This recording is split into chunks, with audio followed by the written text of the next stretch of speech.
Chapter 46:11. In the beginning, although there were no traces of people on the ground below Xiaohua and Wenchu, the undulating mountain ridge and continuous forest were still somewhat lively. However, the closer they got to the light gray area, not only did the mountain ridge disappear, even the hills became increasingly low and disappeared, not to mention the forest. The entire ground began to have some bumpy undulations.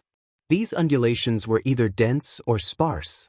Looking from the sky, the entire ground actually looked like a sieve. The two people's figures gradually sank into the light gray area, but the space around them was not particularly different. It was just that there were more fragments in that space, and from time to time, the two people's bodies would explode. If it was an ordinary cultivator, it would naturally be difficult to resist. Perhaps they would not be injured, but no matter what, they would still have to use their divine abilities to resist. Xiaohua and Wenchu acted as if they did not see it. They still released their divine senses to explore the surroundings. Whew. The wind was still whimpering, like a woman sobbing.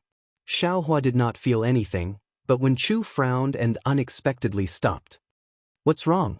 Although Xiaohua really hoped that Wenchu and the other clones had their own emotions, he was also afraid that their emotions would go astray. Seeing that Wenchu suddenly had some reaction, his heart unconsciously tightened, and he asked in a low voice. Wenchu covered her chest with a painful expression and replied, "Fellow Taoist Xiao, have you heard of this poem before? Old fragrant powder is like the past, love and hate cannot compare. A few lines of calligraphy in the spring, even more sparse in the autumn. The phoenix is cold, the pillow is lonely. The bowels of sorrow serve wine. Even if the soul of a dream is empty, how can it compare to the dream of no?" Xiaohua was somewhat speechless, but he very carefully nodded and said, "Fellow Taoist, could it be that you have forgotten? The books that you have read, aren't they also the books that I have read? Moreover, I still remember searching and seeking, cold and cheerless, miserable and sorrowful. When the warmth returns to the cold, it is the most difficult to reconcile. How can 2 or 3 cups of light wine be compared to him? The evening wind is anxious. The wild goose passes by, grieving, but old acquaintances. Yellow flowers pile up all over the ground. Haggard and withered, who can take care of it now? Guarding the window, alone, how can it be dark? The wutong is drizzling until dusk, little by little. This time, how can the word, worry, be enough?" "That's right." Wenchu clutched her chest and nodded. "This is also my favorite poem. Previously, I had always recited it, and I remembered every single word clearly. However, I never understood the emotions behind it. However, when I see Xiaomuya today, I feel as if I've awoken from my stupor, and I feel a pain in my heart. It's as if my heart is being torn apart. Damn it." Xiaohua was a little angry now. "I was wondering why immortal Emperor Gochen let you out so easily. Could it be that he saw through something and did something to Xiaomuya? Perhaps." Wenchu shook his head slightly, confusion appearing in his eyes as he spoke in a low voice. Xiaohua was conflicted. He wanted to save XN, but he was also afraid that Wenchu would encounter something fatal here. After all, he could feel Wenchu's heartache. It could be said that this was Wenchu's own feelings. To Xiaohua, this was somewhat unreconciled. He was like a kite in the sky. At this moment, someone wanted to cut the string in Xiaohua's hand and let the kite fly by itself. Xiaohua hoped for this outcome, but he did not like the feeling of not being in control. "How about?" Xiaohua probed. "I will first send you back to Shenhua continent?" Wenchu bit his lips. How could he still be the Wenchu palace master? He thought for a moment, then looked at Xiaohua. "Fellow immortal, I came from you. We are of the same origin. Right now, my heart is in a mess, and I don't know what to do. Why don't you make the decision?" Xiaohua took out the Kunlun mirror. However, as soon as he shook the mirror, he thought of something and asked, "Fellow immortal, do you remember Buddha Bodhi's choice on the primeval continent?" "Of course." Wenchu nodded slightly. His eyes flashed with a hint of light as if he had thought of something. Xiaohua also seemed to have made a decision.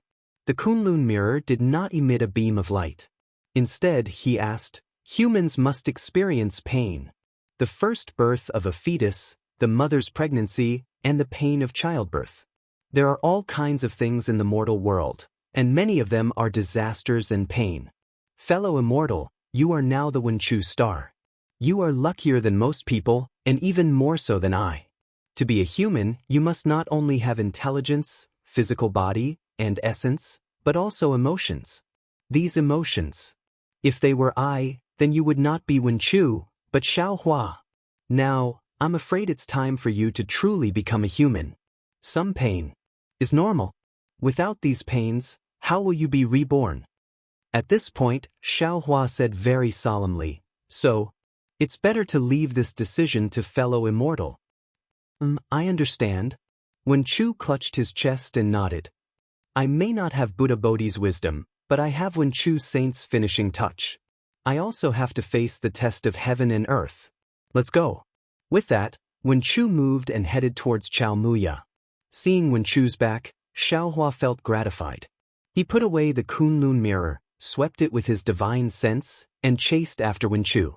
He knew that today was important to him, but to Wenchu, it was even more important. After flying for another 100 or so miles, the light gray space gradually shone with light again. However, this light contained a kind of gloomy darkness. When it landed in the light gray space, it seemed very decadent.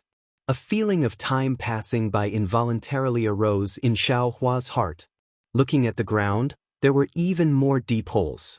The dark light fell into them like pitch-black eyes without eyeballs, revealing a powerless expression. Oh! Xiaohua's eyes looked around. At this moment his eyes narrowed, and he looked into the distance.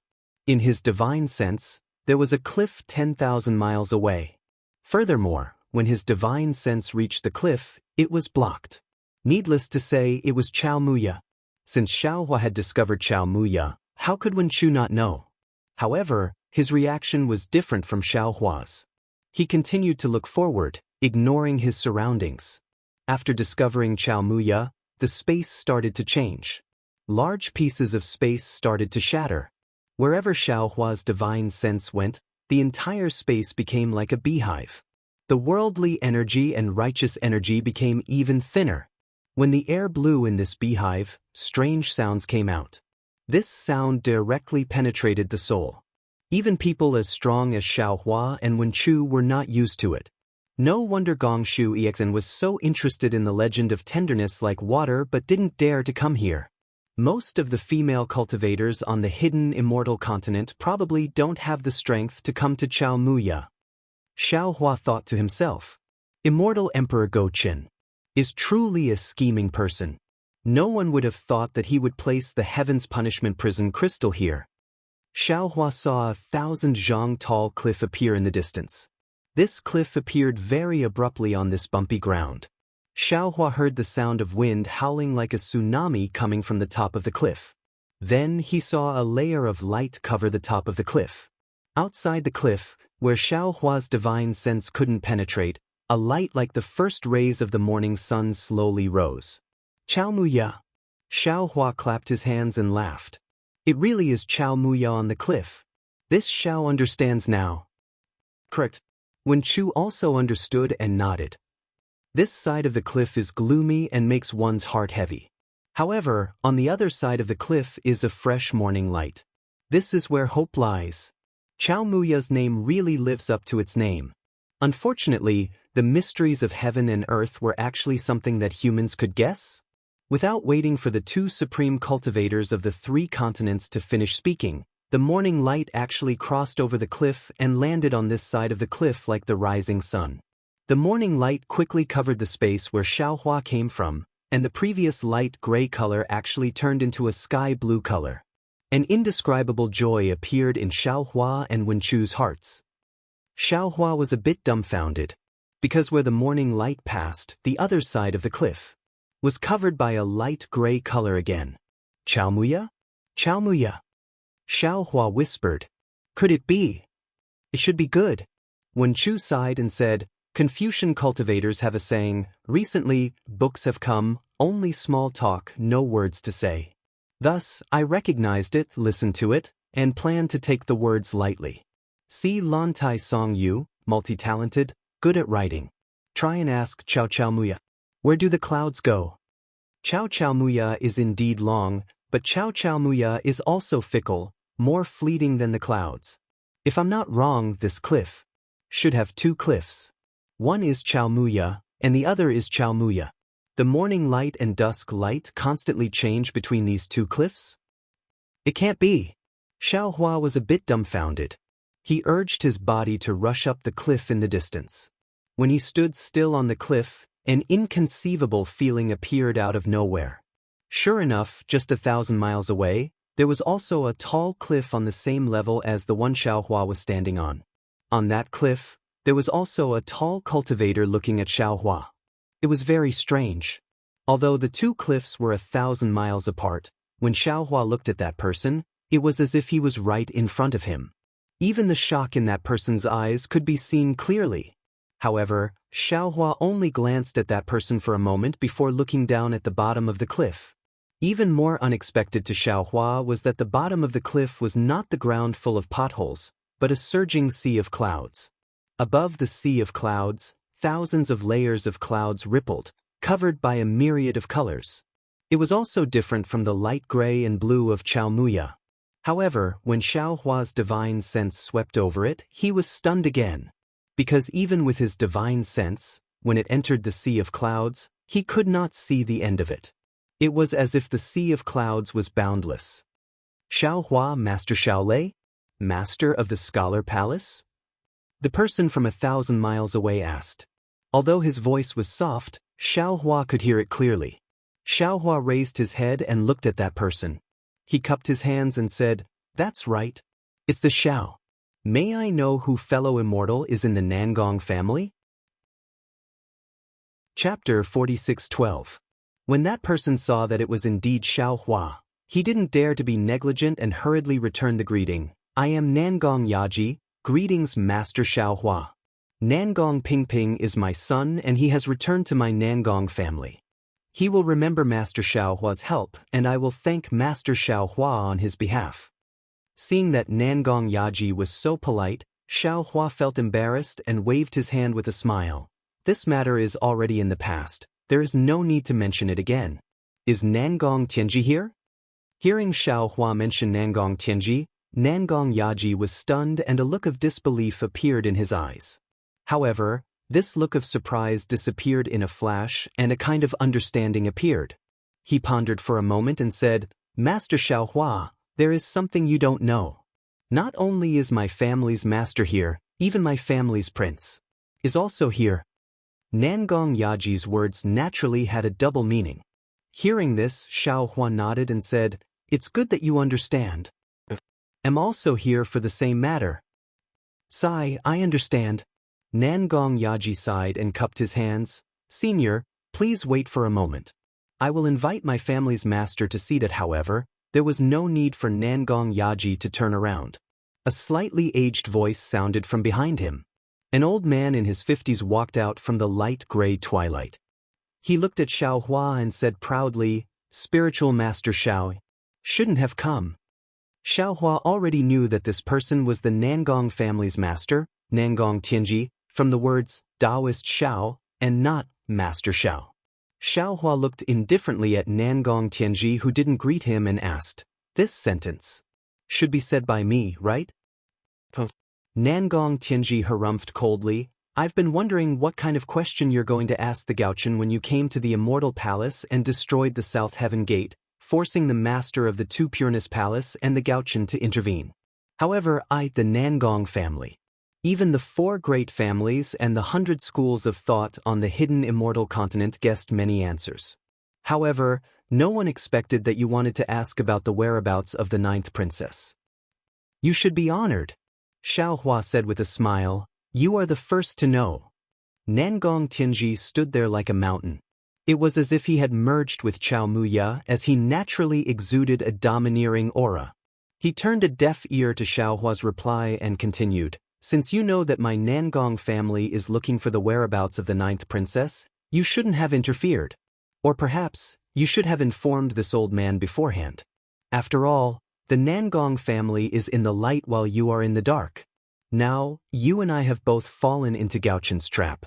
Not only you, but even my Nangong family is in a dilemma. Xiaohua was also standing on the day cliff. His figure was like a gentle breeze, and under the bright light of dawn, he exuded an indescribable aura of confidence. Even his words were filled with the light of dawn. Did I tell you that the Nangong family wouldn't come to the day cliff? Even if we know that Morning Moo Cliff is part of the Gaochun scheme, Xin is right there. Will your Nangong family give up? I won't. Nangong Tianji replied firmly, but this old man can at least persuade you not to come. Where Xin is. Even if there are thousands of soldiers and horses, even if there are mountains of blades and seas of flames. I'm not afraid. Xiaohua also said firmly. Damn it. Nangong Tianji didn't need to say anything. Nangong Jingyin had already charged out from behind him. Her resolute face was now somewhat twisted as she roared furiously, Xiaohua! Do you know how much I love the 9th princess? As a level 9 Grand Ascension Stage senior, you actually dare to fight with me over the 9th princess. How do you want me to face the mouths of the people in the world? Sighed. Xiaohua also sighed. Looking at Nangong Jingyin, he thought of the fire Qilin in Ardent Fire Mountain. He raised his hand and pointed at Nangong Jing. Nangong Jing, don't put on an act in front of this Xiao. Xin is only the 9th princess in your heart, not Xin. You are only marrying Xin for your position in the Immortal Palace and for the benefit of your Nangong family. Your so-called love is probably just your own wishful thinking. Speaking up to here, Xiaohua looked at Nangong Tianji and smiled. Since you can see that this is Immortal Emperor Go Chen's scheme, and you don't want to fight to the death with this Xiao and let Immortal Emperor Go Chen reap the benefits. How about this? You and I work together and find the Heaven Punishment Prison Crystal that is imprisoning Xin. After we break it and save Xin, we will see her choice. If she goes with Nangong Jingyin, then this Xiao will leave immediately. If Xin chooses this Xiao, then the Nangong family will leave immediately. This way, neither of our families will suffer any losses. The 9th princess must go with my Nangong family. Nangong Tianji said plainly, this matter has already been decided that day in Ling Yun Palace. Xiaohua's tone became even more indifferent. Nangong Tianji, you are wrong. Xin must go with this Xiao. Before Ling Yun Palace, before she was imprisoned in the Heaven Punishment Prison Crystal, her heart was already in this Xiao's heart. Damn it. Nangong Jingyin's face flushed red. He had calculated everything, but he missed out on Xin's heart. Right now, he was in a dilemma. If the Nangong family was defeated by Xiaohua's fortune gate, then the Nangong family's face would fall to the ground. But even if the Nangong family defeated Xiaohua and he married the 9th princess, would that 9th princess still be the 9th princess in his heart? Although he still cared about the 9th princess's identity, as a man, how could he allow such feelings to exist in this world? Nangong Jingyin. Xiaohua sneered, looking at your appearance, this old man wants to pity you. Unfortunately, a pitiful person must have a hateful side. If you didn't take advantage of the situation and wanted to destroy Xin's happiness, how could you have fallen to such a state? Daoist Xiao. Nangong Tianji's tone was still arrogant, but there was a hint of euphemism in it. You are a Grand Ascension Stage Daoist. You must have seen through the myriad emotions of the mortal world. The so-called love between a man and a woman is nothing more than two hearts. Daoist Xiao must have met a lot of female cultivators in his life. I'm sure you have experienced a lot of such things. Why should you care about the 9th princess? If you think that the 9th princess is a little interesting, there are other princesses other than the 9th princess. Why do you want to compete with my Nangong family? Or, if you are willing, this old man also has a beautiful descendant. As long as you like her, this old man can betroth her to you as a concubine. Moreover, with Daoist Zhao's current cultivation, it won't be long before you ascend. If you ascend, what will happen to the 9th princess? You covet the happiness of the past few decades and delay the 9th princess's future happiness. From what this old man can see, you are the one who will destroy the 9th princess's happiness. Don't young people have a saying that if there is a kind of love, it is called letting go? Why can't you let go? Xiao Hua smiled in the face of Nangong Tianji's earnest persuasion. He rubbed his nose and said, "You must be a romantic person when you were young. Who knows how many women you have said these words to? If there was someone who didn't know, they would be moved by your heartfelt words." However, this Xiao finds it funny. This Xiao and XN have true feelings for each other. Why must this Xiao let go for the sake of true feelings? Your Nangong family is sacrificing XN's happiness for your own benefits. You are the despicable ones. Yet you are accusing me of this. This is the biggest joke in the world. Xiao Hua. Seeing that his persuasion was fruitless, Nangong Tianji's expression changed and he asked, "Do you really want to fight with my Nangong family? Don't think that you can block my attack just because you are a Taoist Grand Ascension stage expert and have the Scholar Palace's master by your side. Don't think that you have the strength to sweep across the hidden immortal continent just because you have the Fortune Gates army. Let me tell you honestly, the four great families are far from what you know. The four great families that you see are only the four great families that we want you to see. Even if you have the strength to wreak havoc in the Immortal Palace, even if you have the ability to kill demonic realm experts, you are definitely not my Nangong family's opponent." Nangong Tianji looked up at the sky and said proudly, "The so-called Immortal Palace is just an empty name. The Sun family is the representative of the 100 schools of thought. They can't represent the four great families. We are only following the agreement of the ancient war to allow the Sun family to enter the Immortal Palace." Ha! Xiao Hua laughed and pointed at Nangong Tianji. "Nangong Tianji, you are really boasting all the way to the southern heavenly gate. Aren't you afraid of being stabbed by Sun Jian's three-pointed, double-edged blade? If your Nangong family is so powerful, why are you fighting with me over XN? Furthermore, Nangong Ping and the others know that I know the five energies unifications. You also know that the Scholar Palace's master is my good friend. I don't believe that you didn't connect this matter with XN losing the heaven's will. I don't believe that you can't guess what I asked Immortal Emperor Gaochen when I went to the Immortal Palace. You're wasting your breath on this Xiao, trying to make this Xiao feel guilty. Isn't that just showing that you're afraid of this Xiao? Nangong Tianji, don't you know that there's a saying among Confucian cultivators, 300 taels of silver here? At this point, a meaningful smile appeared on Xiao Hua's face, and he continued, "Isn't your goal the 5 Qis unification technique? Why do you want to be a prostitute and set up a monument for your chastity?" Facing the Nangong family who wanted to snatch Xinshin, Xiao Hua's tone was exceptionally vicious. When Nangong Tianji heard this, a hideous smile appeared on his face. "Hee, Xiao Hua, since you know about it, why are you still doubting the strength of the Nangong family? If it weren't for the 5 Qis unification technique, how could this old man go to the Immortal Palace to propose marriage?"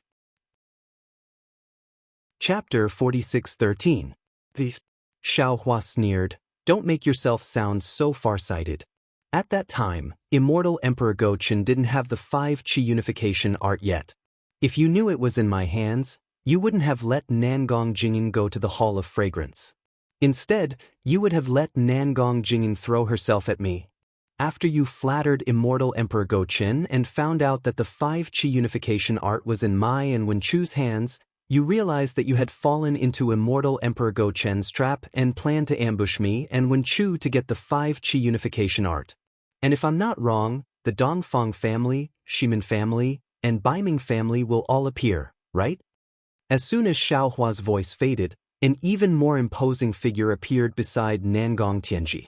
This person was over 10 meters tall, his hair was completely white, and when he opened and closed his eyes, his gaze was different from ordinary people's. In his eyes, a faint golden light was flowing, just like two suns. That person looked at Xiao Hua with a face as bright as a full moon and said with a dignified voice, "Xiao Hua, this old man has underestimated you." Xiao Hua looked at the newcomer and sighed, "Dongfang Qiong Hao, this Xiao overestimated you. That day in Xinyue Palace, this Xiao already told Dongfang Yushan clearly. I didn't think that you would still come. Yushan and the others are only disciples of my Dongfang family. Dongfang Qianghao smiled and replied, just as Brother Tianji said, what they know is only a drop in the ocean of our four great families. The message that you wanted to convey to this old man through Yushan, this old man has already received it, but don't you think that your little tricks are really unpresentable? Don't you all agree? Of course.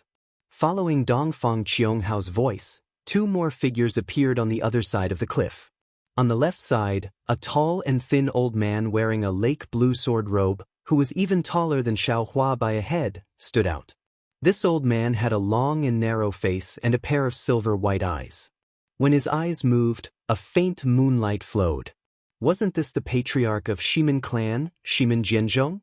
On the other side of him, a plump middle-aged man dressed in a royal blue scholarly robe stood out. Although this man's face was big, his eyebrows were slightly smaller, giving him a delicate and pretty look. What was special was that this middle-aged man's arms were slightly longer, and the index fingers on his hands were even more slender. Wasn't this the Baiming family's clan head, Baiming Chouqing? That's right. I didn't think that a grand ascension stage being like him would be able to see so far ahead. Baiming Chouqing's voice was rather shrill. Similarly, Nangong Tianji did not speak for a long time. When the other three patriarchs stood still, he sighed again and asked, Xiaohua, could it be that you saw through this from the start? If that's the case, you're even more terrifying than the Grand Mist ancestor. How could Xiaohua have thought so much before? However, when he saw how scheming Nangong Tianji was, he went along with what Nangong Tianji said. When he heard Nangong Tianji's sigh and the appearance of the three family heads, he was even more moved. He smiled and said, there are only a few ordinary people in the world who can become saints. No one is smarter than anyone else. The only thing that you and I have more than others is that we have more information. Xiaohua did not admit it, nor did he deny it. This allowed Nangong Tianji to confirm his judgment. He looked at Xiaohua and probed, so you're saying that you're already prepared to face the four patriarchs? Xiaohua rubbed his nose and revealed a mysterious smile. He replied, I believe that I've already done it.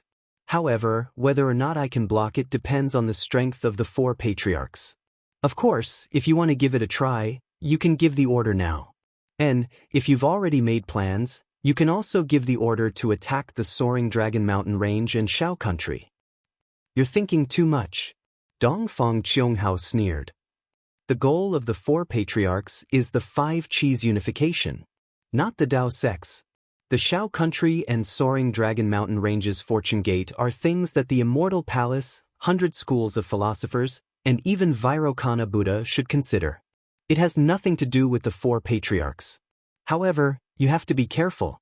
Who knows, the Immortal Palace might have already sent their immortal army to attack the Soaring Dragon Mountain Range. When you're defeated here and run back in panic, there will be no more lair for you to lick your wounds. After probing the situation, Xiaohua was relieved. He smiled and said, if the Immortal Palace attacks, that would be the best. First, this Xiao's plan will not be in vain. Second, this Xiao will have a falling out with the Immortal Palace. Xiaohua, you actually still have hope for that bastard Gaochen. Shimen Jianzhong couldn't help but persuade him again. Could it be that you didn't know why he sent the master of the Wenchu Palace to your side? See, when Shimen Jianzhong said that, Xiaohua couldn't help but suck in a breath of cold air. He didn't think that the four patriarchs would make a move. Naturally, he didn't think that immortal Emperor Gaochen would send Wenchu to help him. He and Wenchu naively thought that immortal Emperor Gaochen was thinking for Exen. However, now it seemed that immortal Emperor Gaochen was sitting high up and had foresight. He sent Wenchu to the hidden immortal continent to help him. He might have wanted to kill the donkey after it had outlived its usefulness. Damn it. Xiaohua cursed in his mind. However, he didn't admit it and simply said, Gaochen's thoughts are his business. Fellow immortal Wenchu is my good friend. If I want to face the four patriarchs, he will definitely help. Dongfang Qianghao smiled and said, Taoist Xiao, the title of Lightning Master might not be comparable to the title of Dragon Master. The title of the Wenchu Palace Master can't buy someone's life. The four of us have been waiting for you for many days. Now that Brother Tianji has said so much, it's only to let you know the true colors of Gaochen. The Wenchu Palace master gave him the 5-energy origin method, a pearl thrown into darkness. Ever since he stood on the sunset cliff, Wenchu's mind was no longer on the cliff. Instead, he looked up at the sky. His eyes were filled with confusion, sadness, sorrow, joy, and melancholy. All kinds of thoughts and emotions were born and extinguished like the wind and clouds. Since Wenchu was like this, Xiaohua was even more careful. He had said so much to Nangong Tianji, and at the same time, he was also stalling for time for Wenchu. He was very clear in his heart that it was already the crucial moment for Wenchu to break out of his cocoon and be reborn. If Wenchu missed this opportunity, who knew when he would truly become an adult? However, Xiaohua smiled wryly because Dongfang Qianghao and the others were staring at Wenchu. They clearly knew that Wenchu had the 5-energy origin method. Even though Wenchu ignored Dongfang Qianghao's words were meant for Wenchu. Xiaohua had no choice but to continue. This Xiao understands what you mean, and this Xiao has already told Nangong Tianji that the 5-cheese unification technique is here. As long as you and the other family heads of the 4 great families send out a document and hand it over to this Xiao after finding the Heaven's Punishment Prison Crystal, this Xiao will definitely hand over the 5-cheese unification technique to you. That way, we can solve this problem without bloodshed and won't fall into immortal Emperor Gaochen's trap. After he finished speaking, Xiaohua stood with his hands behind his back and gazed at the sky just like Wenchu. At this moment, the light of dawn that enveloped the cliff Xiaohua was on started to change again, and it flashed towards the cliff the 4 great clans were on. After Xiaohua and Wenchu, the light gray twilight slowly rose again. As Xiaohua had expected, the 4 families' patriarchs also stood firm like boulders on the mountain cliff. They didn't discuss this through voice transmission.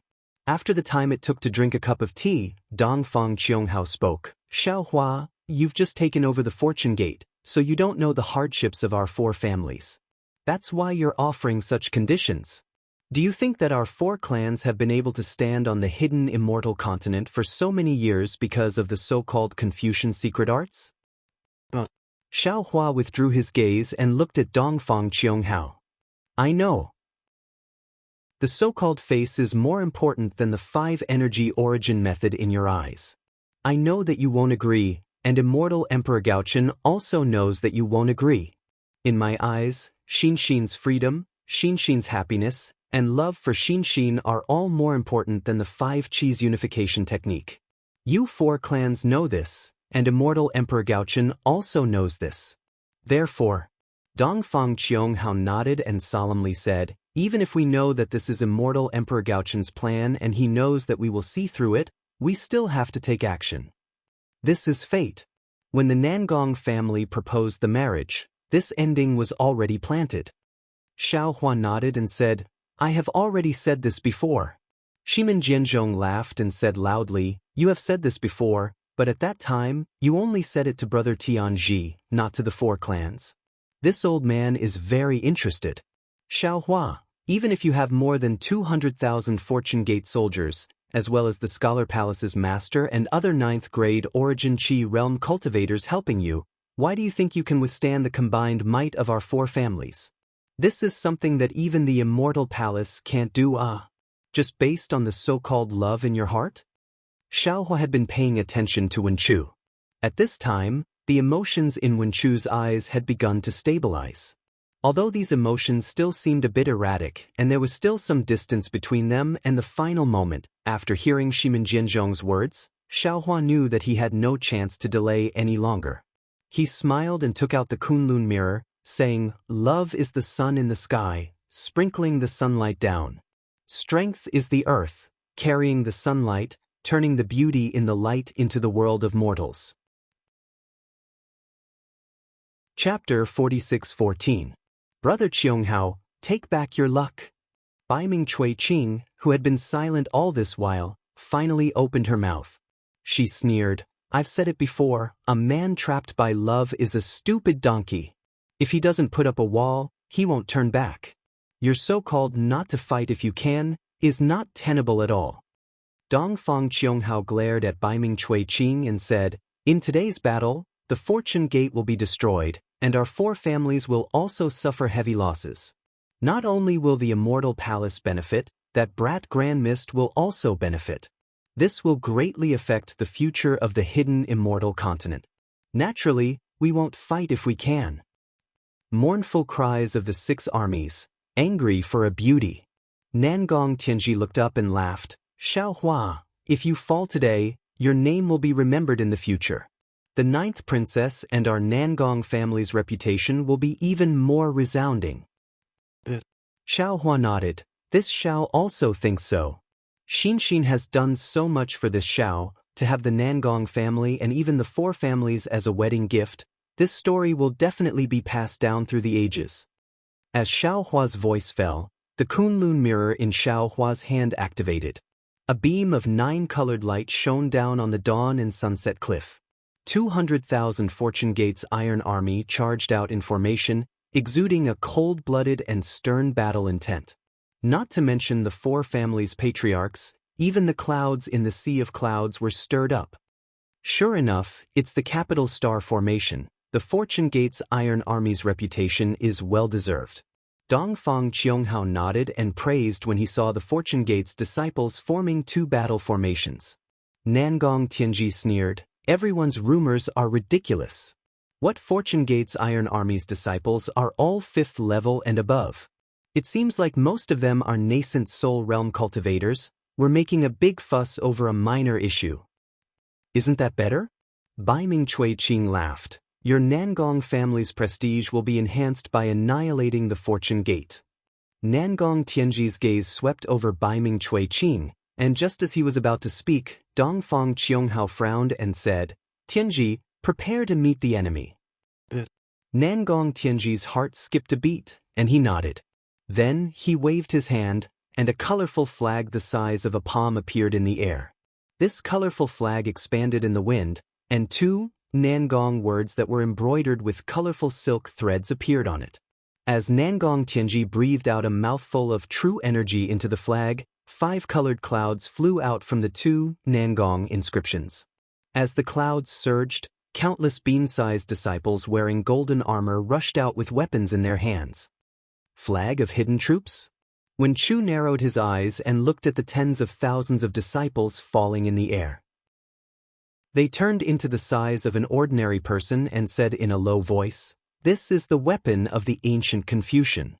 I thought it had been lost in the hidden immortal continent. I didn't expect the 4 great families to still have it. Fellow Taoist, Xiaohua asked worriedly, how do you feel now? Battle spirit. When Chu's tone was as sharp as sword chi as he said, all the heartache, pity, and regret from before have now turned into battle intent. We'll only know the answer after this battle. That's strange. Xiaohua said curiously, you still don't know why this happened. It's like looking at flowers in the fog, fishing for the moon in the water. When Chu nodded and said with a smile, let's fight. We'll cross the bridge when we get there. All right. Xiaohua replied and looked out of Chaomu Cliff again. At this time, the Nangong family's battle team had finished assembling. There were also 200,000 disciples wearing golden armor. Most of them were scholars, and their strength was about the same as the Fortune Gate's battle team. Similar to the Fortune Gate's formation, the 200,000 Nangong family disciples were also divided into a dozen or so smaller formations. In front of each formation, there was a disciple with Grandmaster or Martial Grandmaster Cultivation holding a colorful flag. As these disciples waved their flags, the 200,000 Nangong family disciples slapped their own heads and released their true chi. 1-1. Although the righteous chi in front of the sunset cliff had already dissipated, the several 100,000 Nangong family disciples activated their cultivation techniques, and a large amount of righteous chi poured down. Rays of light flashed, and inscriptions flowed, and a dozen golden chrysanthemums appeared in the air. These dozen chrysanthemums looked as if they were made by heaven. Every petal and every pattern was resplendent, and a powerful aura surged out. In the air above the Fortune Gate's battle team, the air started to vibrate and flow violently. When autumn comes, 8th of the 9th month, when my flower blooms, 100 flowers will die. The incense bursts into the sky, and the entire city is covered in golden armor. The poetic words formed a killing intent that pounced towards the Fortune Gates disciples. The 200,000 Fortune Gates disciples in front of them were naturally not the 200,000 Fortune Gates disciples that had swept through the Thousand Demons' sacred grounds, nor were they the 200,000 Fortune Gates disciples that had fought against the devil race in the ancient ruins. However, among these 200,000 disciples, 10,000 of them were the Fortune Gates disciples that had swept through the Thousand Demons' sacred grounds. When they saw the Nangong family's disciples charging towards them, they had already given the order. The battle intent of the Heavenly Star Formation soared to the sky as they faced the enemy head-on. Although the 400,000 disciples had yet to clash, the wind and clouds above the morning sky cliff had already changed. Layers of dark clouds formed in the sky, and tornadoes tore the dark clouds apart. A heavy pressure that could destroy a city gradually formed. The Fortune Gates disciples are indeed powerful. Nangong Tianji's face turned solemn as he said in a low voice, "Although they are not as miraculous as the legends say, they are evenly matched with my Nangong family's battle team."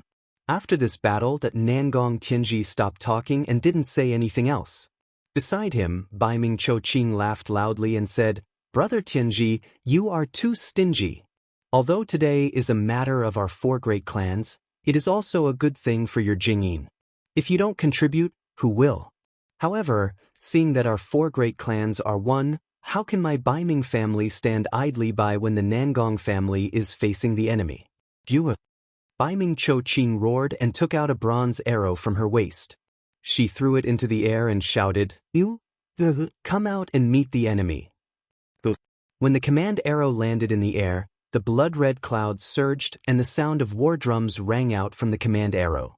As the war drums rang out, the command arrow expanded rapidly.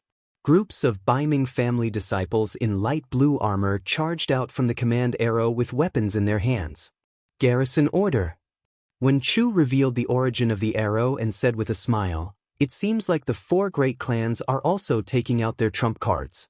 The previous Hidden Troops flag and the current garrison order are both ancient military saint artifacts that have been lost since ancient times.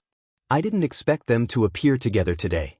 No wonder Immortal Emperor Go-Chin is worried about the four great clans."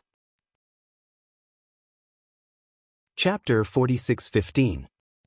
Xiao Hua snorted and said indifferently, "It's just a temporary imperial artifact. How can it be compared to my Taoist artifact?" "You're right, fellow Taoist." When Chu nodded and said, "The garrison order, the troop concealing flag, the troop gathering drum, and the troop withdrawal gong are the four ancient imperial artifacts recorded in the history books of Confucian cultivators. If I'm not mistaken, they're all in the hands of the four great families." 200,000 disciples of the Baiming family flew out from the garrison order and formed a team. True energy and rosy clouds surged out from the disciples and condensed into a snowy plum blossom in the air. These 200,000 disciples of the Baiming family surrounded the other side of the Fortune Gates disciples under the command of their commander. The momentum was terrifying. Xiao Hua laughed loudly. He raised a finger and pointed at the Kunlun mirror, saying, "So, the four big families are really planning to destroy my Fortune Gate. It looks like this war will not end until one side is dead. Good, since that's the case, this old man will not hold back today and let you see the strength of my Fortune Gate's disciples." Boom boom boom. Several light pillars rushed out from the Kunlun mirror. Roar roar roar. Another team of Fortune Gate's disciples roared and rushed out from the Shenhua continent. This team of disciples was different from the previous ones. When they rushed into the sky, they condensed into the shape of a rooster. It was the plentiful Sun Devil devouring immortal array. Baiming Choqing was stunned. He was not surprised that Xiao Hua could take out more disciples, but the immortal array formed by these disciples. This plentiful Sun Devil devouring immortal array was young. Lightning surged around the Fortune Gates disciples, and the soaring aura was like the scorching sun pouncing on the Baiming family. The snowy plum blossom was already showing signs of withering. Baiming Choqing's shock was destined to not stop. When the 200,000 disciples lined up neatly, The murderous aura was like an unsheathed sword. He could not help but whisper, "Damn it, how many nascent soul disciples does the Fortune Gate have? Didn't they say there were 200,000? How come there are 400,000 now? Are my eyes playing tricks on me?" Shimin Jianzhong sneered. He also raised his hand and took out an ancient copper gong from somewhere. The copper gong was engraved with many armor inscriptions. These armor inscriptions glowed like silver orchids. Shimin Jianzhong didn't say anything. He flicked his middle finger and hit the gong. Bang! A soft sound was heard. The inscriptions on the gong began to move along with the sound of the gong.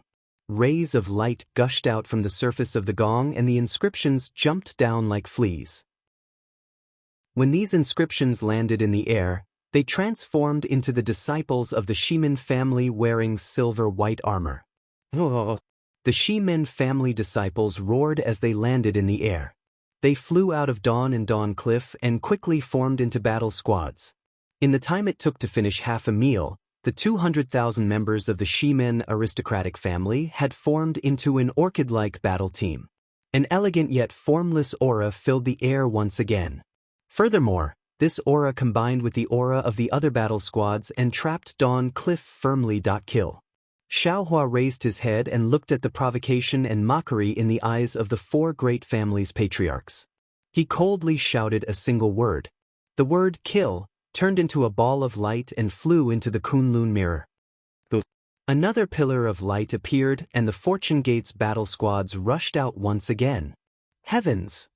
Nangong Tianji looked at the Fortune Gate's disciples flying out like carps crossing the river and couldn't help but groan. Just how many disciples does this Fortune Gate have? When I saw that the profound yellow board was filled with Fortune Gate's disciples, I was already shocked. However, when I heard that they had 200,000 disciples sweeping through the 1,000 demons' sacred grounds, I was even more shocked. They have 600,000 disciples. 600,000 nascent soul realm disciples. This Nangong Tianji didn't know how to continue. He couldn't help but look at Dongfang Qianghao. He knew that a battle squad of 600,000 nascent soul realm disciples was enough to wipe out the 100 schools of philosophers from the hidden immortal continent. Even the four great families weren't willing to provoke such a powerful opponent. Dongfang Qianghao's eyes narrowed slightly. The brilliant young eyes hidden in his eyes couldn't help but shine like the sun. The shock in his heart wasn't any less than Nangong Tianji and the others. He had already known about Xiaohua's rise from his family's secret report. Moreover, he had also carefully read all the information about Xiaohua. Of course, he didn't know much more than Fairy Xingyu. Although the Dongfang family's ability to gather information was stronger than star-picking houses. In Dongfang Qianghao's eyes, although Xiaohua was powerful, he was the same as the Grand Mist Ancestor and the other powerful Dao sect cultivators on the hidden immortal continent. In terms of individual strength, he was close to the peak of the 9th grade. However, in terms of the strength of his sect, each and every one of them was weak. Dongfang Qianghao and the patriarchs of the four great families had the same countermeasure to deal with this kind of Dao sect cultivator. After all, the purpose of a cultivator's cultivation was to ascend. When one reached the final step of cultivation, no one would be willing to risk their lives. As long as they didn't lose face, they wouldn't kill fiercely. Although this kind of cultivator was fierce, in the end, if it wasn't for the fact that their lifespan was limited and they couldn't break through the bottleneck, they would die of old age. Otherwise, they would be killed by the four great families. After all, a person's energy was limited. It was impossible to be vigilant against tens of thousands of disciples at all times. However, when Dongfang Qianghao heard that Xiaohua had 200,000 disciples, he couldn't sit still. 200,000 nascent soul disciples. Not 2,000 but 200,000. This was something that had never happened on the hidden immortal continent. There had never been a Dao sect with 200,000 disciples on the hidden immortal continent. In particular, Dongfang Qianghao could see that the Fortune Gate had a close relationship with the Immortal Palace. Whether it was to destroy the Dao sect or to limit the Immortal Palace's strength, the four great families couldn't let the Fortune Gate continue to exist on the hidden immortal continent. Therefore, after receiving Nangong Tianji's message, he made the decision today.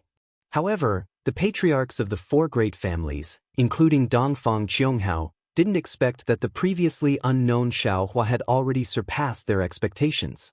Although they had already mobilized 200,000 disciples from their respective sects to surround the Fortune Gate's 200,000 disciples and annihilate them, Xiaohua's Kunlun mirror gave them a resounding slap in the face.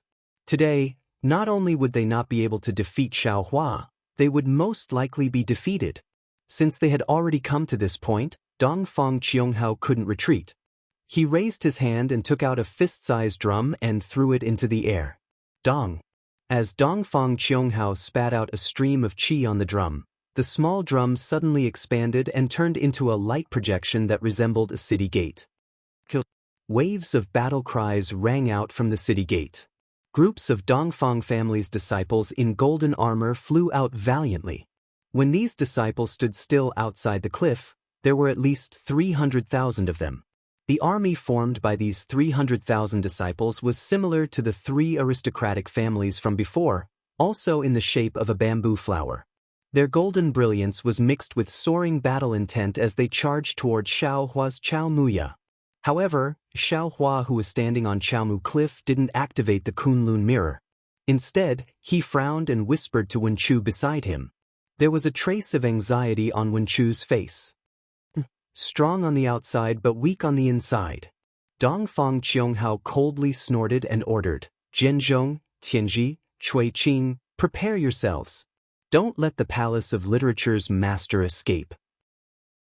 In today's battle, not only will we destroy the Fortune Gate and dispel the North Star's delusion, but we will also leave behind the 5 Qi unification art. After the three great families' patriarchs responded and Dongfang Qianghao was about to give the order, Xiaohua, who was standing on Chaomu Cliff, seemed to have noticed something different. He casually raised his hand again. Boom! The Kunlun mirror rumbled again and groups of Fortune Gate's disciples flew out again. Dongfang Qianghao was dumbfounded, Shimen Zhenzhong was dumbfounded, Nangong Tianji was dumbfounded, and Baiming Chuiqing was dumbfounded. The 4 Fortune Gate disciples' eyeballs spun rapidly as they watched the Fortune Gate disciples fly out one after another. They were still calculating how many Fortune Gate disciples would fly out, but when they saw more than a dozen Fortune Gate disciples flying out, the 4 Fortune Gate disciples completely gave up. Dongfang Qianghao's gaze swept across Shimen Zhenzhong and the other 2. His eyes were filled with shock and regret. The 300,000 Fortune Gate's disciples not only consisted of humans but also dragons. A total of 300,000 disciples formed a heart-cleansing winnowing basket formation. A huge shadow of a leopard appeared in the sky above the battlefield. Layers of air currents surged in the sky. The shadow seemed to be alive as it roared and pounced on the bamboo flowers.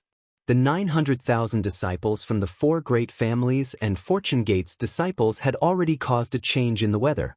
The morning and evening lights began to sway under the rapid absorption of the righteous energy and heaven and earth origin energy. Even the 2 Chaomu cliffs that stood tall like jade pillars were swaying. Needless to say, the sea of clouds at the bottom of the abyss seemed to be stirred up by a giant hand. Strange hissing sounds could be heard as if a powerful monster was howling at the bottom of the abyss. Seeing that their advantage in numbers was gone, Dongfang Qianghao hesitated. In his life, he had never hesitated as much as he did today. Even when facing immortal Emperor Go-Chen, he was calm. He had lost his usual decisiveness. My sons. While Dongfang Qianghao was pondering, Xiaohua raised his head and looked at the patriarchs of the 4 great clans. His eyes flashed with deep mockery.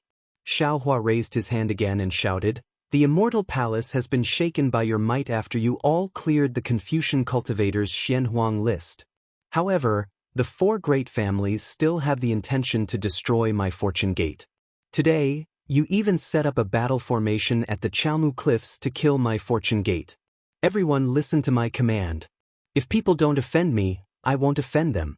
If people offend me, I will definitely retaliate. Kill." Chapter 46:16. Kill. Kill. Kill. Kill. The 4 battle teams shouted the word, "Kill," repeatedly. Every time they shouted, the morale of the Fortune Gate disciples rose by a notch. After the fourth shout, the 900,000 Fortune Gate disciples' morale soared. The four battle teams charged towards the four families' battle teams. Dongfang Qianghao was filled with regret, but he didn't have time to say anything. He raised his hand and tapped on the drum, causing it to soar into the sky again. Dong dong dong. The sound of the drum resounded through the sky. Kill! Following Dongfang Qianghao's command, the four flowers moved, emitting a dazzling light as they pounced on the Fortune Gate's disciples in the form of rabbits, golden crows, leopards, and roosters. As soon as the two sides' disciples came into contact with each other, a thunderous boom rang out, and light and clouds splashed in all directions. Xiaohua glanced at Wenchu and said, "Fellow immortal, earlier, the 200,000 Fortune Gates disciples swept through the 1,000 Beast sacred grounds, several hundred high-grade disciples cleaned up the mysterious yellow list, and the soaring Dragon Mountain Ranges Shao country established their country were all to intimidate ordinary Confucian cultivators, so that they wouldn't dare to underestimate our Fortune Gates disciples. Today, our 900,000 Fortune Gates disciples are fighting against the four families. This is the time for our Fortune Gate to establish our might on the hidden immortal mainland. After this battle, our Fortune Gate will be like the scorching noon sun, shining with invincible brilliance and looking down on the three continents."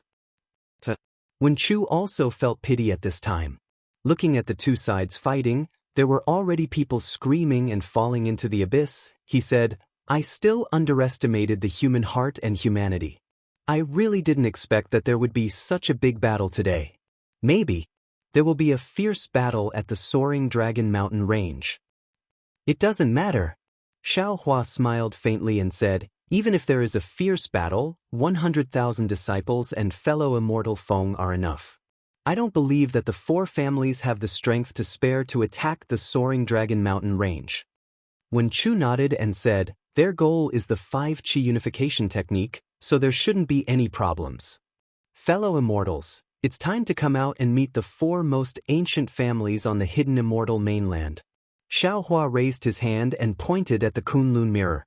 The lightning Taoist and celestial being flew out of the light pillar. Xiaohua smiled and said, "I'm afraid these two fellow immortals won't be able to hide from the eyes and ears of the four families. Greetings, fellow Taoist." The Thunderbolt Reverend and the Celestial landed in midair. However, they instantly understood the current situation of the battle. The Thunderbolt Reverend and the Celestial cupped their hands and bowed. This poor Taoist truly did not expect that the four great clans would actually want to attack first. After Xiaohua and Wenchu returned the greeting, they smiled and said, "I'll have to trouble the two of you again today. Daring to have designs on my Fortune Gate, daring to disturb I's cultivation, all of them deserve to die." The celestial being spat viciously, "May I know which one friend wants me to kill? Let's go, we'll go take a look. We'll kill whoever suits our tastes." Xiaohua smiled and flew out of Chaomuya. Seeing Xiaohua and the other three flying out, the patriarchs of the four great families also flew out on clouds. However, right after the four of them flew out, more than 10 white-haired old men also flew out. These old men were dressed differently, following behind different patriarchs. Obviously, they belonged to different families. A 9th-grade origin energy literature saint? Xiaohua exclaimed in shock when he saw these old men. Is there really a literature saint with strength comparable to a literature star in this world? Wenchu didn't find it strange at all. He said indifferently, "The true cultivation system of us Confucian cultivators is to refine essence into qi, refine qi into spirit, refine spirit into the void, and refine the void into the heavens. The so-called scholar, master of literature, grandmaster, great-grandmaster, literature saint, and literature star are just some titles. They are different from the Tao Gates qi refining, foundation establishment, and nascent soul realms. As time passes, it's inevitable that people will misunderstand. A literature star is actually similar to a great sage in the 1,000 Demons sacred ground. Without great fortune, one can't be called a literature star. As for fortune, The 100 schools of thought should have their own secrets, not to mention the 4 great families. Every generation's patriarch would become a literature star. But what about those literature saints who are not weaker than the patriarchs? Although they don't have any fortune, they can still cultivate. Refining the heavens and refining the void doesn't care if you have the merit of teaching them. So what if they are 9th-level literature saints? The Celestial sneered, they are just some middle-level 9th-level Confucian cultivators. When Chu glanced at him, the Celestial replied, but what if 4 or 5 middle-level 9th-level Confucian cultivators and 1 upper-level 9th-level Confucian cultivator attack you? Kill them all. The Celestial spat out 3 words. However, after a moment, he turned around and asked, fellow Taoist Xiao, can I borrow your disciple's weapon? Xiao Hua understood that the Celestial was talking about Yuan Ya's bone spear. He smiled and said, of course. Yuan Ya is also your disciple. The Celestial nodded. I know. After the Celestial finished speaking, Xiao Hua waved his hand and took out the bone spear. The Celestial took the bone spear and waved it in the air. Swoosh! A wave of demonic chi surged out from the bone spear. The roar of the bone dragon came from the depths of the demonic chi. Damn it! Dongfang Qionghao's heart tightened when he saw the Celestial take out the bone spear. He subconsciously looked at Shimin Jinzhong and the others. The 4 of them exchanged glances and shook their heads. Forget it. Dongfang Qionghao gritted his teeth and said in a low voice, today, I'm afraid that the Fortune Gate's reputation will be ruined. Our 4 great families will be humiliated. Nangong Tianji's mouth was filled with bitterness. He looked at Xiao Hua, who was flying over proudly, and remained silent for a long time. The Nangong family was about to lose more than the other 3 great families. Not necessarily. Baiming Chou-Qin was unwilling to give up. Our goal is not to fight. Today, we only need to capture the Literature Palace Master and it will be a complete victory. That's right. Shimin Jinzhong gritted his teeth and said, exchanging 900,000 disciples for the 5 Qis unification technique is worth it. Dongfang Qionghao also made a decision in his heart. He waved his hand and said, since that's the case, we will act according to the plan. Don't let Gaochen see any flaws.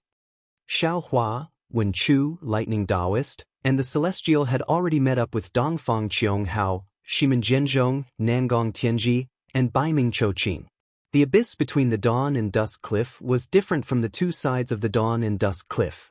The void overlapped and compressed together like soft straw. Strands of black and white clouds with the aura of the stars and moon wandered freely in this unstable space. The wind in the sky was more biting cold than ordinary space. Wherever the wind blades landed, even the rocks would be cut open. Xiao Hua and the others' divine senses were not obstructed at this high altitude. When their divine senses swept through the space, they could even create layers of ripples. More than 20 supreme cultivators of hidden immortal continent had already spread out, standing high up in the sky. Their expressions were like water. Sounds of fighting, screams, and the sound of magical treasures and imperial tools colliding with each other faintly came from under everyone's feet. It seemed that they had already said too much. At this point, both sides no longer had any extra words to say. Xiao Hua and Dongfang Qionghao's gazes met, and sparks seemed to appear in the air. The 2 of them roared in unison and flew out. However, Dongfang Qionghao glanced at Xiao Hua coldly. His figure flashed, and in a flash, he passed by Xiao Hua and pounced on Wen Chu. In the eyes of the arrogant Dongfang Qionghao, only the master of the Wen Chu Palace was his real opponent. As for Xiao Hua, he could only leave it to Nangong Tianji. Nangong Tianji, who had been planning for a long time, could finally face Xiao Hua, who was about to trample on his sex face. His eyes were already red. Xiao Hua sneered. Why would he care who his opponent was? Since the Nangong family had delivered themselves to his door, he was also overjoyed. Lightning flashed around Xiao Hua's body as he used the Heavenly Law's embodiment technique. His golden body, which was several thousand feet tall, was formed. He immediately clenched his right fist and smashed it towards Nangong Tianji. Nangong Tianji didn't show any signs of weakness. When he saw Xiaohua activating his avatar, he also opened his mouth. Dozens of vast chi pillars fell from the sky and smashed onto his body. Nangong Tianji also activated his avatar and chased after Xiaohua. The few Wen saints behind Nangong Tianji were also arrogant. They activated their avatar and surrounded Xiaohua. Then they waved their fists and legs and pounced on Xiaohua. Xiaohua's fist collided with Nangong Tianji's fist. A huge shockwave surged out. Xiaohua staggered under the force of Nangong Tianji's fist. He seemed to have lost his balance. The few Wen saints who were pouncing on Xiaohua actually swayed slightly. However, the multicolored light around them flickered.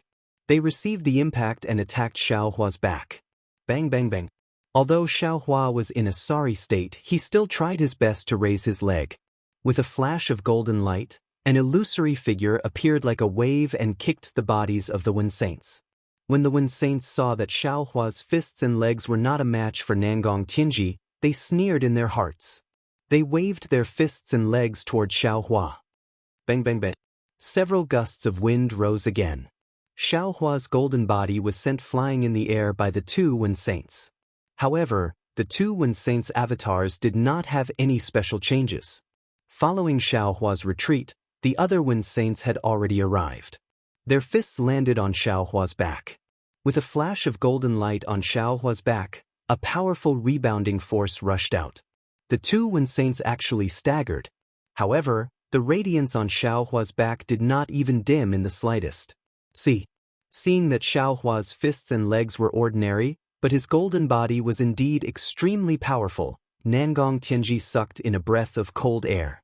He knew that he might not be able to gain the upper hand in a physical fight. Thus, he raised his hand and slapped his own head. A mottled five-colored true qi surged out. Similarly, the Wen saints did not dare to fight Xiaohua head-on. They also raised their hands and slapped their own heads.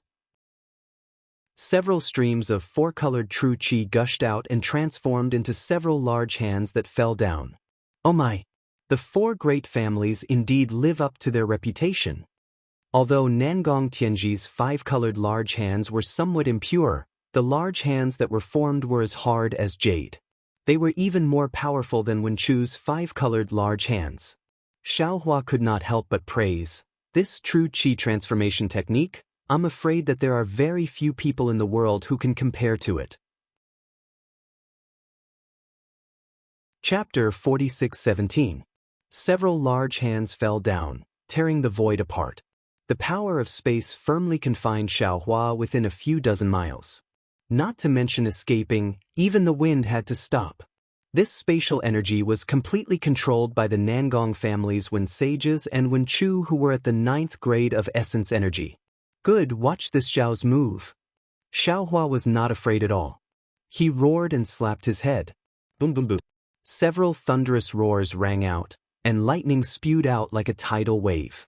It condensed into a giant lightning hand in the air and grabbed at the five-colored giant hands. Gotcha! Swoosh. Under Xiaohua's thunderous giant hand, the Nangong family's giant hands all stopped.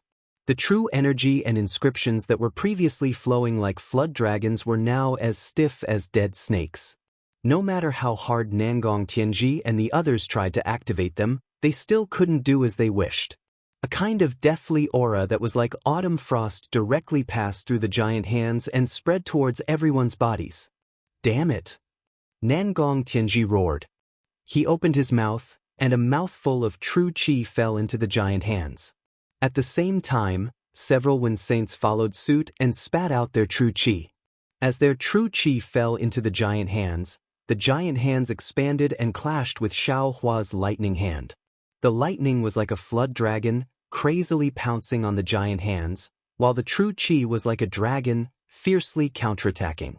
The battle between the Nangong families Wen Chu had already affected the surrounding several hundred li. When Xiaohua and Nangong Tianji made their move, they had already flown up carefully, trying their best not to affect the disciples under them. However, the spatial storm still came crashing down like waves, and thousands of disciples were swept into it.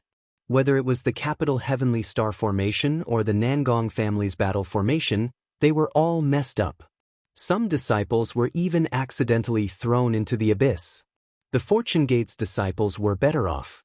After all, some of them had experienced the battle between humans and devils, and they often used some methods to train their disciples. These methods were all stored in the Fortune Gate's training grounds on the Shenhua continent. Of course, these training grounds were built by the Lightning Taoist himself. On the Shenhua continent, the Lightning Taoist and Jade Archive Xiaohua were close to gods. They could do a lot for the Fortune Gate's disciples, and many of them were close to the laws of heaven and earth. Therefore, the Fortune Gate's method of training disciples was far superior to the four big families. This was also the reason why the Shenhua continent was able to produce an unstoppable army. What's more, the disciples that the four great clans brought out were mostly their hidden strength. Not to mention that there weren't many soldiers in the hidden immortal continent, there were very few large-scale battles. These disciples themselves had even less experience in battles.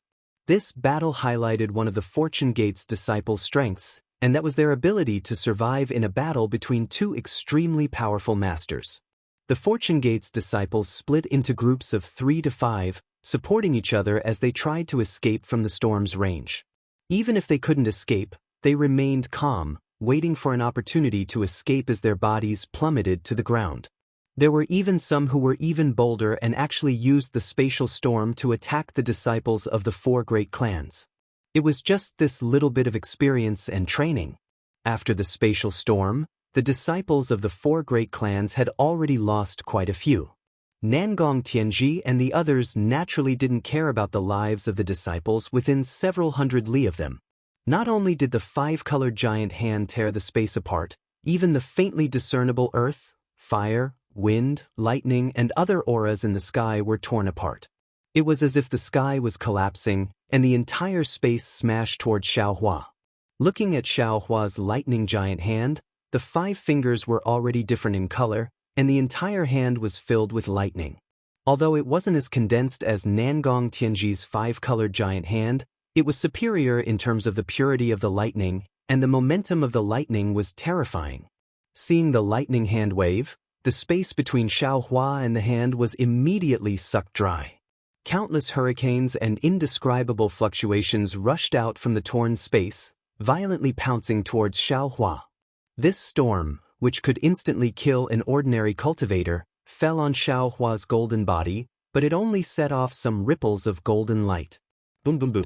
The thunderous hand clashed with several 5-colored hands, and a destructive aura that was even more powerful than the collapse of the heavens and the earth rose from the sky. The thunderous hand was shattered, and countless thunderbolts flew in all directions, smashing into the void and shattering it. The 5-colored hands were also torn apart, and the translucent jade-like hands turned into countless fragments. Countless fragments also turned into fragmented aura and disappeared into the void. Violent gales rose, and the storm rolled. Within 1,000 li, the wind and clouds surged. Even someone as strong as Nangong Tianji staggered, and the protective light around his body was also blown away like a candle in the wind. With Nangong Tianji in such a state, those 9th-grade essence energy literary saints were even more embarrassed. Their bodies lost their balance, and they quickly rushed out of the storm. These literary saints were also shocked. Just a casual clash of divine abilities could cause such a huge commotion, and Xiaohua actually didn't fall into a disadvantageous position even when fighting against so many of them. This was something they really didn't expect. However, in this world there were only more surprises, but no more surprises. Just as they were about to get out of the range of the storm, suddenly a light figure rushed out from the lightning fragments. Xiaohua's tall and thin figure actually went against the wind, and with the help of the wind, he instantly appeared in front of them. What is this guy doing? The cultivation method of the literary saints of Confucianism was different from that of the Taoism cultivators. They had always emphasized practicing. Moreover, the true 5 Qis unification technique was to refine the 5 viscera and 6 bowels. The cultivation methods of the 4 major families were incomplete, but there were more or less traces of the true cultivation methods. Therefore, most of the disciples of the four major families would refine their bodies while refining their qi. When these literary saints saw Xiao Hua suddenly appear, they were surprised, but they weren't particularly afraid. In fact, they were even a little confused. After all, they believed that the cultivation of their physical bodies was definitely stronger than that of the Taoism cultivators of the same level. Moreover, Xiaohua didn't gain any advantage when he was surrounded by so many people. Instead, he seemed to be losing. Seeing Xiaohua's figure appear, he waved his fist, and like several phantoms, he landed on several literary saints. These literary saints' hearts were filled with disdain, and the same thought emerged from the bottom of their hearts: damn it. My divine abilities may not be as powerful as a human Mahayana stage cultivator, but didn't we already see the power of my fists and feet? It's just that I'm a little stronger and my skin is thicker. Therefore, while these literary saints were on guard against Xiaohua's backup plan, they also slacked off and swung their fists and legs to meet the enemy. There was even a literary saint who actually used the eye-clearing technique to test the strength of this punch. In the distance, Nangong Tianji also ignored Xiaohua's sudden intrusion, and a mocking smile appeared at the corner of his mouth. Amidst the fierce wind, his figure strangely flashed with multicolored light, turning into a distorted light shadow, and rushed behind Xiaohua like lightning, preparing to gang up on Xiaohua with the other literary saints. As expected, Xiaohua's fist collided with the fist of one of the literary saints. A sound that wasn't very loud rang out. When Sheng, who had a smile on his face, suddenly had a change in expression the instant his fist came into contact with Xiaohua's fist. This was because he saw that Xiaohua's fist had suddenly shrunk, and a black halo of light had unexpectedly appeared in the air. Not good. When Sheng, who was proficient in body cultivation, immediately sensed that something was wrong from the force of the fist coming into contact with Xiaohua's fist, and an unavoidable feeling arose spontaneously. However, before he could open his mouth to warn the others, Xiaohua's fist had already landed. The sound of the explosion wasn't loud, but the power was extremely great. Nangong Tianji and the others could see that the literary saint's subbody, starting from the fist, followed by his arm, all the way until half of his subbody collapsed with a loud bang, and countless inscriptions were annihilated in the collapse. In this collapse, the noble qi turned into a vortex, and pieces of flesh and blood burst out at the same time.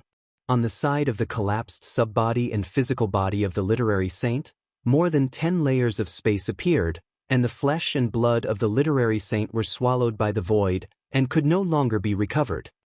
Damn it! Seeing the power of Xiaohua's fist, Nangong Tianji cursed inwardly. He realized that Xiaohua's previous move was just a tactic to lure the enemy. He hurriedly sped up and sent out a palm strike, wanting to attract Xiaohua's attention. Unfortunately, just as Nangong Tianji came to his senses, Xiaohua's fist wind pounced towards the other literary saint. That literary saint had long been scared witless after seeing the power of Xiaohua's fist. He didn't dare to take Xiaohua's fist head-on, and tried to move his body to dodge. It was also at this moment, woo! The sound of the wind rose again, and under the body of the literary saint, Xiaohua's legs stretched out from the void, and kicked the waist of the literary saint. The strength of a leg has always surpassed the wind of a fist. When Xiaohua's leg landed, the subbody of the literary saint collapsed bit by bit, and an oval-shaped black hole fell into the body of the literary saint. The literary saint screamed miserably, and a bloody light appeared at the collapsed area again. His subbody rapidly shrank, and his physical body was almost cut in half. At the same time that Xiaohua succeeded in killing the second literary saint, Nangong Tianji's palm also arrived. Contrary to Nangong Tianji's expectations, Xiaohua didn't dodge at all. Seeing Xiaohua so confident, Nangong Tianji suddenly thought of the situation when Xiaohua was hit by the two literary saints, and he couldn't help but feel that things were not good. Another loud sound rang out. Nangong Tianji's palm was indeed accumulating strength. If a mountain was here, it would probably be pushed down by his palm. Xiaohua wasn't a mountain, and naturally, he couldn't block Nangong Tianji's palm. However, Xiaohua's golden body was sent flying by Nangong Tianji's palm. Xiaohua's golden body instantly collapsed, and the golden light was quickly extinguished. Xiaohua's figure actually pounced on the third literary saint. How could Nangong Tianji not know Xiaohua's plan? The tricks that ordinary martial artists often used in the competition were actually used by the Taoist sect's Grand Ascension Stage cultivators in this supreme battle. This was not only beyond Nangong Tianji's expectations, but it was also out of Nangong Tianji's expectations. Nangong Tianji couldn't help but gnash his teeth and say, "Damn it! Borrowing strength to fight strength."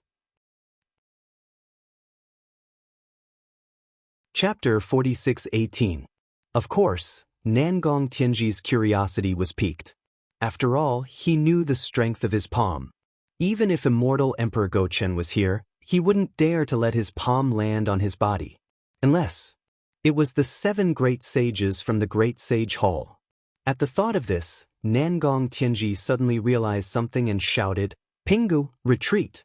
This bastard's body is extremely strong, don't." Nangong Tianji originally wanted to say, "Don't let him get close," but he was only halfway through when Xiaohua had already forced himself to the side of the literature sage named Nangong Pingu.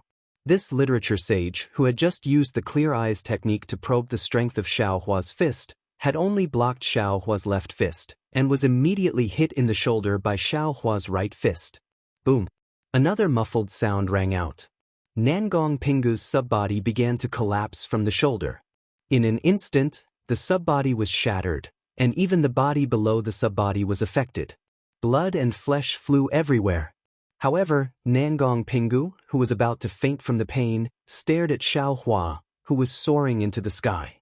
His eyes were filled with confusion. This was because he could clearly see that the fist that was about to strike his heart had swerved slightly and was now aiming for his shoulder. The fact that he hadn't been killed on the spot wasn't because he was lucky, nor was it because he had managed to evade in time. Instead, it was because this Grand Ascension Stage Taoist was holding back. Seeing the 3 9th grade sage of origin energy being killed or injured by Xiaohua in just a few rounds, Nangong Tianji's heart ached as if it was being stabbed by a knife. He knew very well in his heart which of those Confucian cultivators who were able to cultivate to the 9th grade of origin energy did not possess supreme skills. Although these Great Sage Hall's Great Sage Hall's Great Sage Hall were not Great Sage Hall's Great Sage Hall's Great Sage Hall. Even if they were facing immortal Emperor Gochen, they wouldn't be injured in just a few rounds.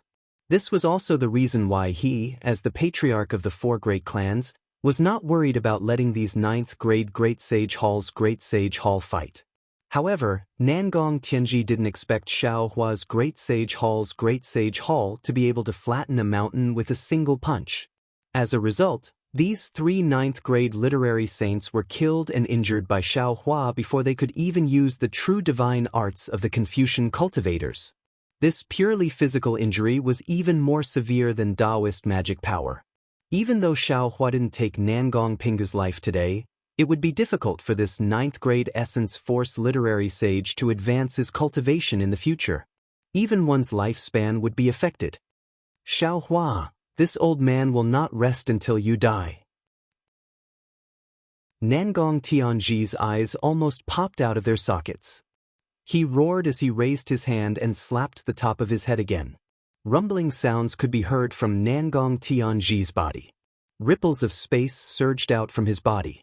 Sharp, bird-like whistling sounds could be heard from the top of his head. Xiaohua originally wanted to continue chasing after the 2 remaining saints of literature, but when he saw the white hair of the 2 saints of literature running away and Nangong Tianji challenging them, he stopped in the air and turned around coldly.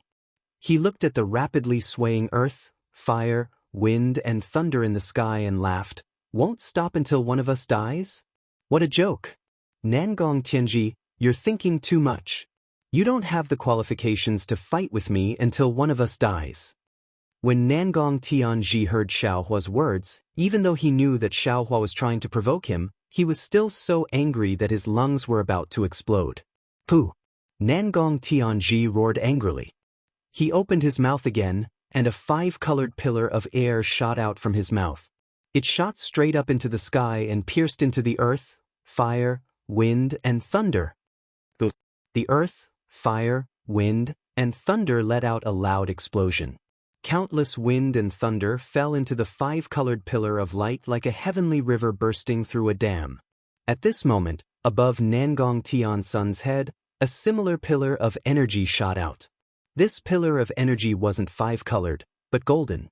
Hundreds of millions of inscriptions surged out like golden chrysanthemums, enveloping the surrounding several hundred miles.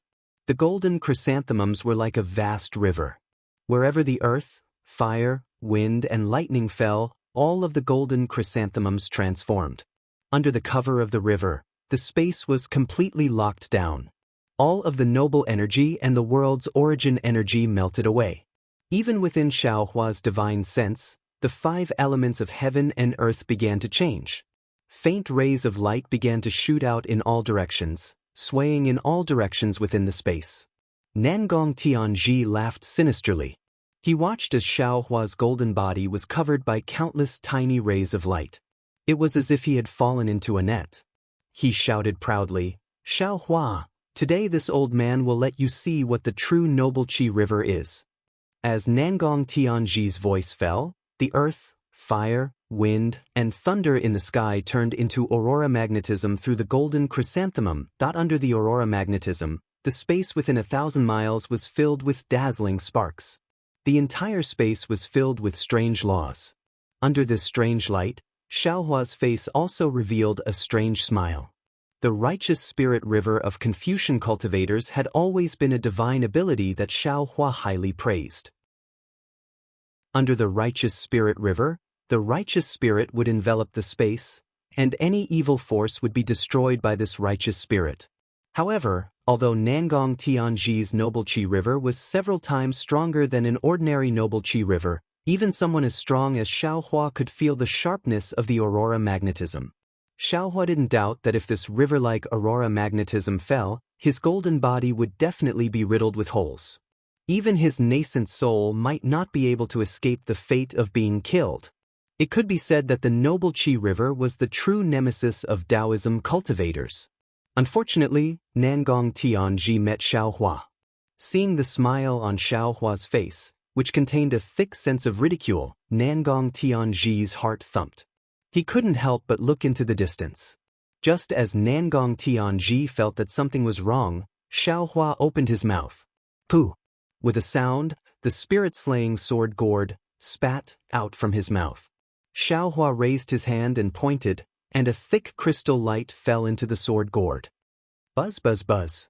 The sword gourd vibrated, and the spirit-slaying sword gourd soared into the sky. When the river-like aurora magnetism came into contact with the spirit-slaying sword gourd, it immediately seemed as if it had seen a long-lost relative. It rushed in without a care for its own safety, and had long forgotten Nangong Tianji's hospitality. This is... Nangong Tianji didn't expect that Xiaohua would be able to destroy the noble spirit river that he was so proud of with just a single magical treasure. Furthermore, the vast and mighty aurora magnetism didn't listen to his command at all. It gathered into two thick beams of light and went against the current, pouncing towards him like a huge dragon. Damn it! Nangong Tianji was shocked. The chrysanthemum and snowflakes above his head immediately retracted, and turned into a golden chrysanthemum cloud to protect him. Roar! At this moment, Dongfang Qionghao's roar sounded in the distant sky. Nangong Tianji was overjoyed. His figure flashed, and he teleported towards that direction. Want to leave? Xiaohua sneered. He waved his right hand again, and a ray of golden light flashed in the sky like a pair of scissors. It immediately slashed across Dongfang Qionghao's illusory figure. Swoosh! The illusory figure that had already turned into a distorted light was actually cut off by the soaring dragon scissors. The right leg of the illusory figure was cut off. The moment the right leg left the illusory figure, it immediately collapsed, and it turned into noble qi and runes that scattered in the sky. Nangong Tianji howled in grief, but he didn't stop. He continued to rush into the distance as if he had planned this beforehand. Xiaohua snorted coldly. He raised his head and looked at the spirit-slaying sword gourd circling above his head. He then lowered his head and sneered, "Since you want to destroy my fortune gate, then don't blame me for being merciless." Go. As Xiaohua raised his hand and pointed, 2 thick rays of spirit-slaying sword gourd turned into hundreds of thousands of light threads and crazily rained down. Countless miserable screams rang out from the sea of clouds. Each ray of light penetrated the body of an aristocratic family's disciple and directly pierced their dantian. Xiaohua wouldn't take their lives, but whether they could stay alive or not, that would depend on their own fortune. Just as Xiaohua was about to withdraw the spirit-slaying sword gourd, he heard a clear light in the distance, and another strange phenomenon appeared back to Xiaohua's battle against the Nangong family. The heaven expert flew out with his bone spear, but he was also blocked by Shimin Jianzhong and several 9th-grade Essence Force saints. The heaven expert swung his bone spear and raised his head to look into the distance. He roared, "Shimin Jianzhong, you are not my opponent. Hurry up and get out of my way. I want to meet Dongfang Qianghao." Shimin Jianzhong sneered, and a cold light appeared around him. He said, "Your opponent is this old man. Wen Chu is Dongfang Qianghao's opponent. Of course, if you can defeat this old man, then you can go find Dongfang Qianghao. However, this old man wants to see the origin of a Taoist cultivator who can fight evenly with the master of the Jade Pure Palace." After saying that, Shimin Jianzhong didn't hesitate. Inscriptions flickered all over his body, and clouds surged out. Thick awe-inspiring qi penetrated through the fragile void and fell on his body. Boom boom boom.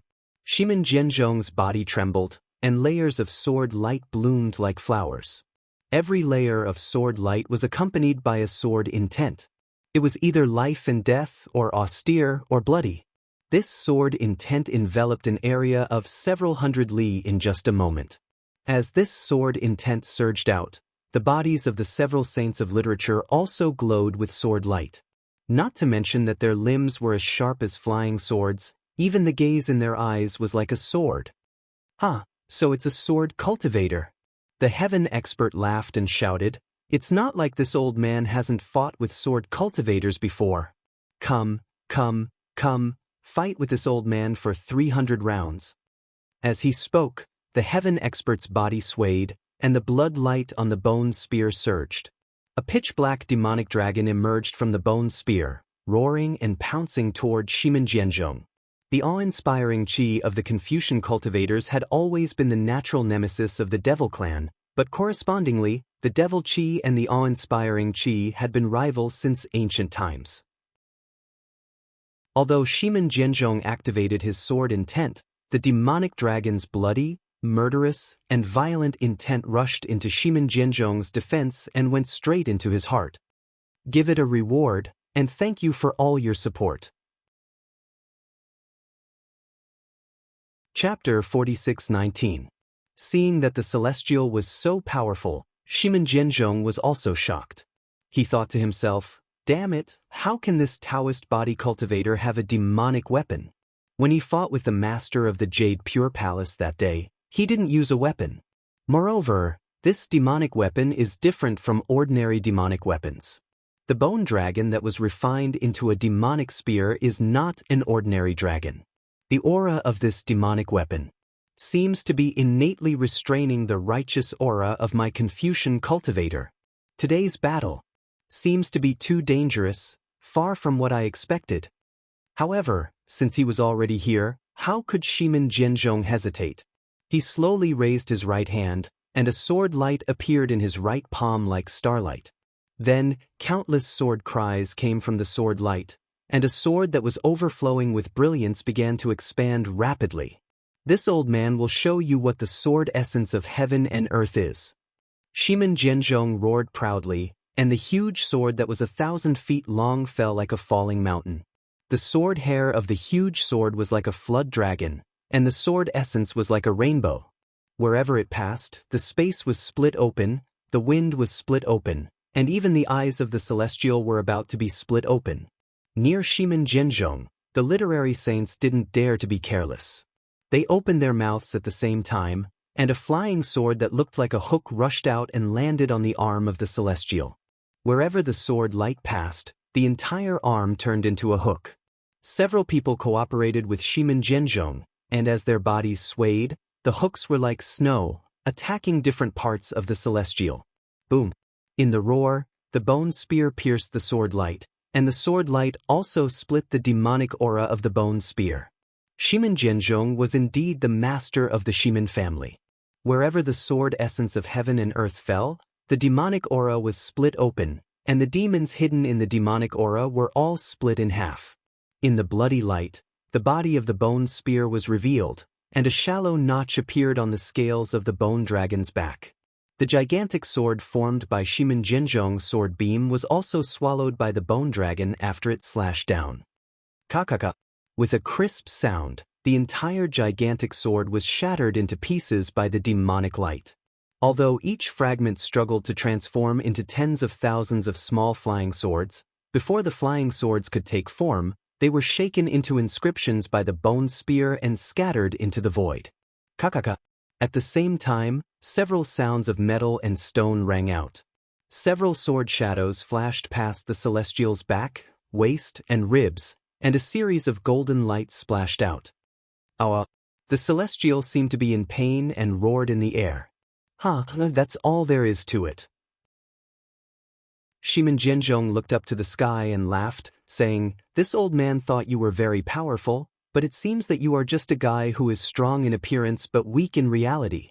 Maybe you have succeeded in refining your body, but in this old man's eyes, your body cultivation is just like grass." As he spoke, Shimin Zhenzhong raised his hand and waved it from his waist. A thin blue light flashed, and a slender sword like an orchid appeared. Although the sword light was thin, it was very tough. When it landed in the void, it pierced through the void. What was special was that the sword was very soft, and it was like duckweed in the wind. It danced with the wind, and a sense of elegance and nobility spontaneously appeared. Shimin Zhenzhong stared at the sword, and his eyes revealed eagerness, as if he had seen his long-lost lover. For a moment, Shimin Zhenzhong raised his head and looked at the celestial who was also vigilant in his eyes. He said proudly, "The Confucian scholars of the hidden immortal continent have long admired the gentle sword, but no one has ever heard of the feather orchid immortal sword of my Shimin family. Before the feather orchid immortal sword, the so-called #1 imperial weapon is nothing but nothingness. All the families in the world know about the Son of Heaven's sword, and with the Son of Heaven's sword, you can stabilize the world. But who knows? If you control the feather orchid sword, you can become an immortal? You are very lucky to be able to see the true appearance of the feather orchid immortal sword before you die." After speaking, Shimin Zhenzhong raised his hand and waved. That sword, which was originally as soft as gossamer, suddenly gave birth to a resplendent sword light. Moreover, that sword directly soared into the sky, and an extraordinary sword intent rushed out from the sword. Wherever the sword intent passed, the broken void transformed into many orchids. Each orchid was born from the sword's splendor, and each orchid revealed a hazy world. Each orchid contained a heaven-destroying and earth-exterminating killing intent. Damn it! When the celestial saw it, he couldn't help but turn pale with fright. The celestial was formed by Xiao Hua's bone tempering. When it comes to the corporeal body, it is naturally tough and tenacious. It is very difficult for ordinary magic tools to injure him. Normally, the celestial should be the most powerful one among Xiao Hua's clones, but in fact, the celestial was the most awkward one. Previously, other than cultivating Xiao Hua's Big Dipper Fist and several bone-tempering cultivation techniques, he didn't have any other cultivation techniques. Then, in Star Moon Palace, Xiao Hua found a cultivation technique for the celestial and also found a secret technique to repair the 10,000 extinguishing heavenly dipper. However, the time was short and the celestial didn't complete it. Therefore, when facing ordinary cultivators of the lower 9th grade, the celestial had an absolute advantage. He could even deal with them more efficiently than Xiao Hua. However, when facing Shimin Zhenzhong, who was also at the upper 9th grade, he was powerless. Seeing Shimin Zhenzhong take out the feather orchid immortal sword, That bone-chilling sword light made his heart palpitate. Without hesitation, he waved his hand and summoned the Celestial's white bone. When the Celestial's white bone appeared, the space immediately began to flash with a pitch-black halo. A kind of rich, desolate aura rushed out from the white bone. When the Celestial merged with the white bone, with a loud bang, the space within 100 miles began to tremble. Waves of energy wantonly swept out and merged with the desolate aura. Ayo! The Celestial looked up to the sky and roared. A fierce aura emerged from his 3 heads. Waves of sound surged toward Shimin Zhenzhong and the others. Ah? This is the ancient demon clan? Seeing that the Celestial had 3 heads and 6 arms and emitted a ferocious aura that could suppress the world, Shimin Zhenzhong was astonished. He finally understood why the Celestial could fight evenly with the Jade Pure Palace Master. However, in the blink of an eye, Shimin Zhenzhong sneered. Suddenly, tens of thousands of sword hairs appeared around his body. These sword hairs all rushed into the treasured sword in his hand. The slender treasured sword overflowed with brilliance like the rising sun. As Shimin Zhenzhong waved his hands, the seemingly slender treasured sword fell down like a meteor. Amidst the huge rumbling sound, the space habitually shattered and collapsed. The orchid sword hairs from before floated down and pounced on the Celestial. The treasured sword was still far from the Celestial. In the sky above the Celestial's head, pa pa pa, sounds of explosions suddenly sounded. Countless mighty pillars of chi were extinguished, and thumb-sized protrusions appeared around the Celestial. Looking at the other 4 sides of the sword light, the figures of the several saints of literature had already turned into swords and flew up like orchids. The sword intent that was several times stronger than before also pierced through the void and fell toward the back of the Celestial being. The demon-devouring spear is invincible. Kill Buddha if it meets Buddha, slay immortals if it meets immortals. The Celestial laughed boldly. You are just immortal ascension swords. How can you be a match for me? Roar. The Celestial opened his mouth and 3 pillars of light rushed out, passing through the sword chi and landing on Shimin Zhenzhong's head. The bone spear in his hand, under the stimulation of the desolate chi, turned into a demon dragon that was thousands of feet long and crazily expanded to meet the treasured swords. Seeing the 3 pillars of light fall, Shimin Zhenzhong did not care because the true chi around his body had already turned into sword hair and merged with the treasured swords. The Feather Orchid Immortal Ascension Sword would naturally block the light pillars. However, contrary to Shimin Zhenzhong's expectations, the Feather Orchid Immortal Ascension Sword did not block the light pillars when they passed through the sword light. And in the light pillars, Shimin Zhenzhong felt that his essence, chi, and spirit were about to leave his body. Not good. Shimin Zhenzhong knew that things were not good and hurriedly urged his true chi to block the attacks of the 3 pillars of light. Shimin Zhenzhong was distracted and the bone spear collided with the treasured swords again. The treasured swords shone brightly and the sword's momentum was like a wave. The bone spear's demonic chi soared into the sky and the spear's intent was like 1,000 caddies. The space within hundreds of miles shook at this moment. The worlds created by the sword hair were destroyed by the demonic chi, and the blood waves created by the demonic chi were also wiped out by the sword hair. This huge collision produced a vast impact. Not only did it blow away the flying swords that Shimin Zhenzhong had transformed into, it also caused the corporeal body of the celestial being with 3 heads and 6 arms to tumble. Clang, clang, clang. As he tumbled, the sounds of swords humming could be heard. The flying swords that were formed by the sage of literature had slashed through the void and slashed at the celestial being's back. Out of the celestial being's expectations, several deep sword marks appeared on his back, and the eerie white bones were revealed in the sword marks. Roar! The celestial being roared. Other than the 2 hands that were holding the spear, the other 4 arms suddenly reached into the void. At the same time, the 3 heads opened their mouths and shot 3 pillars of light at the sage of literature who was closest to them. Dodge! Shimin Zhenzhong's flying sword was raised, and his figure was naturally blocked.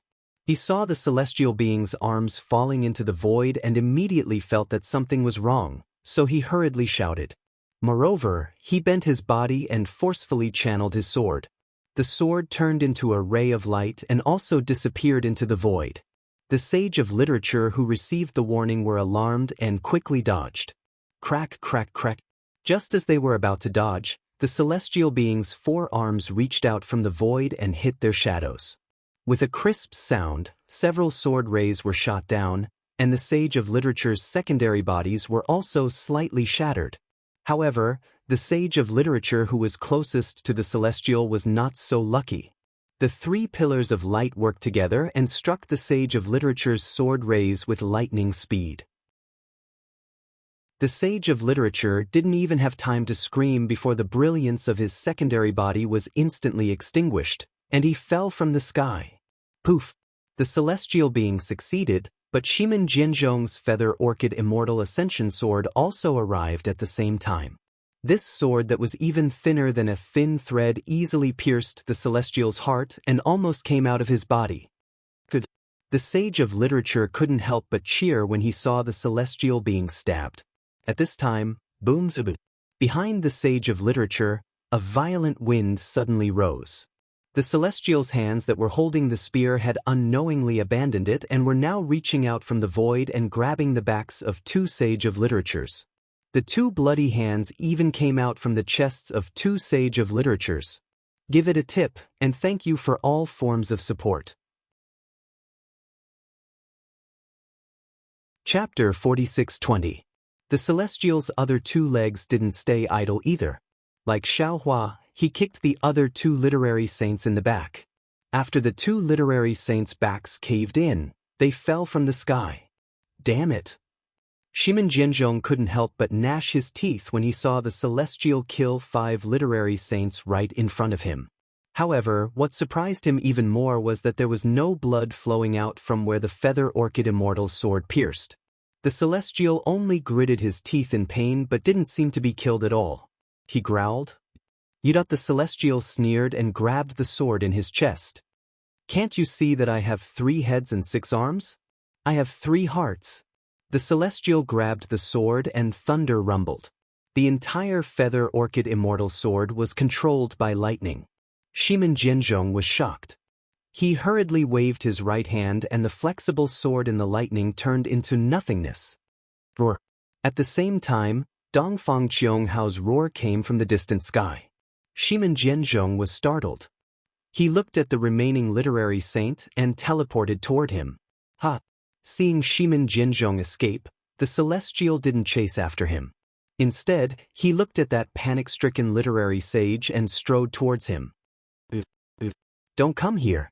That literary sage was extremely scared and actually screamed like a weak girl. The Thunderbolt Immortal saw that Xiaohua and the Celestial both had opponents. He smiled at Dongfang Qionghao and said, "Old Dongfang, are you going to pick I as your opponent?" Ha!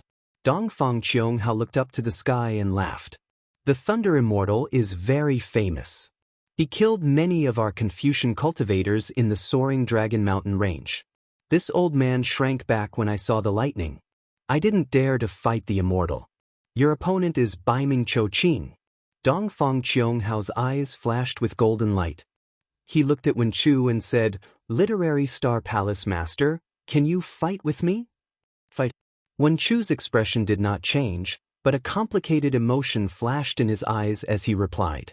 Watching Wen Chu, Dongfang Qionghao, and the others fly away, Thunderbolt Immortal looked at Baiming Chouqing and the other literary sages in the distance. He crooked his neck and laughed. Baiming Chouqing? Such a name seems to be very cultured, but looking at your excellency's appearance, it really has nothing to do with that. A tasteless Confucian cultivator like you. How could you possibly be a match for me? The Baiming family used plum blossoms as their symbol, so they naturally emphasized elegance and taste. However, Baiming Chouqing and even Baiming Jiqing had put on weight, especially Baiming Chouqing. Although her face was delicate and pretty, if she were to put on an official's attire, she would look more like an ordinary village official.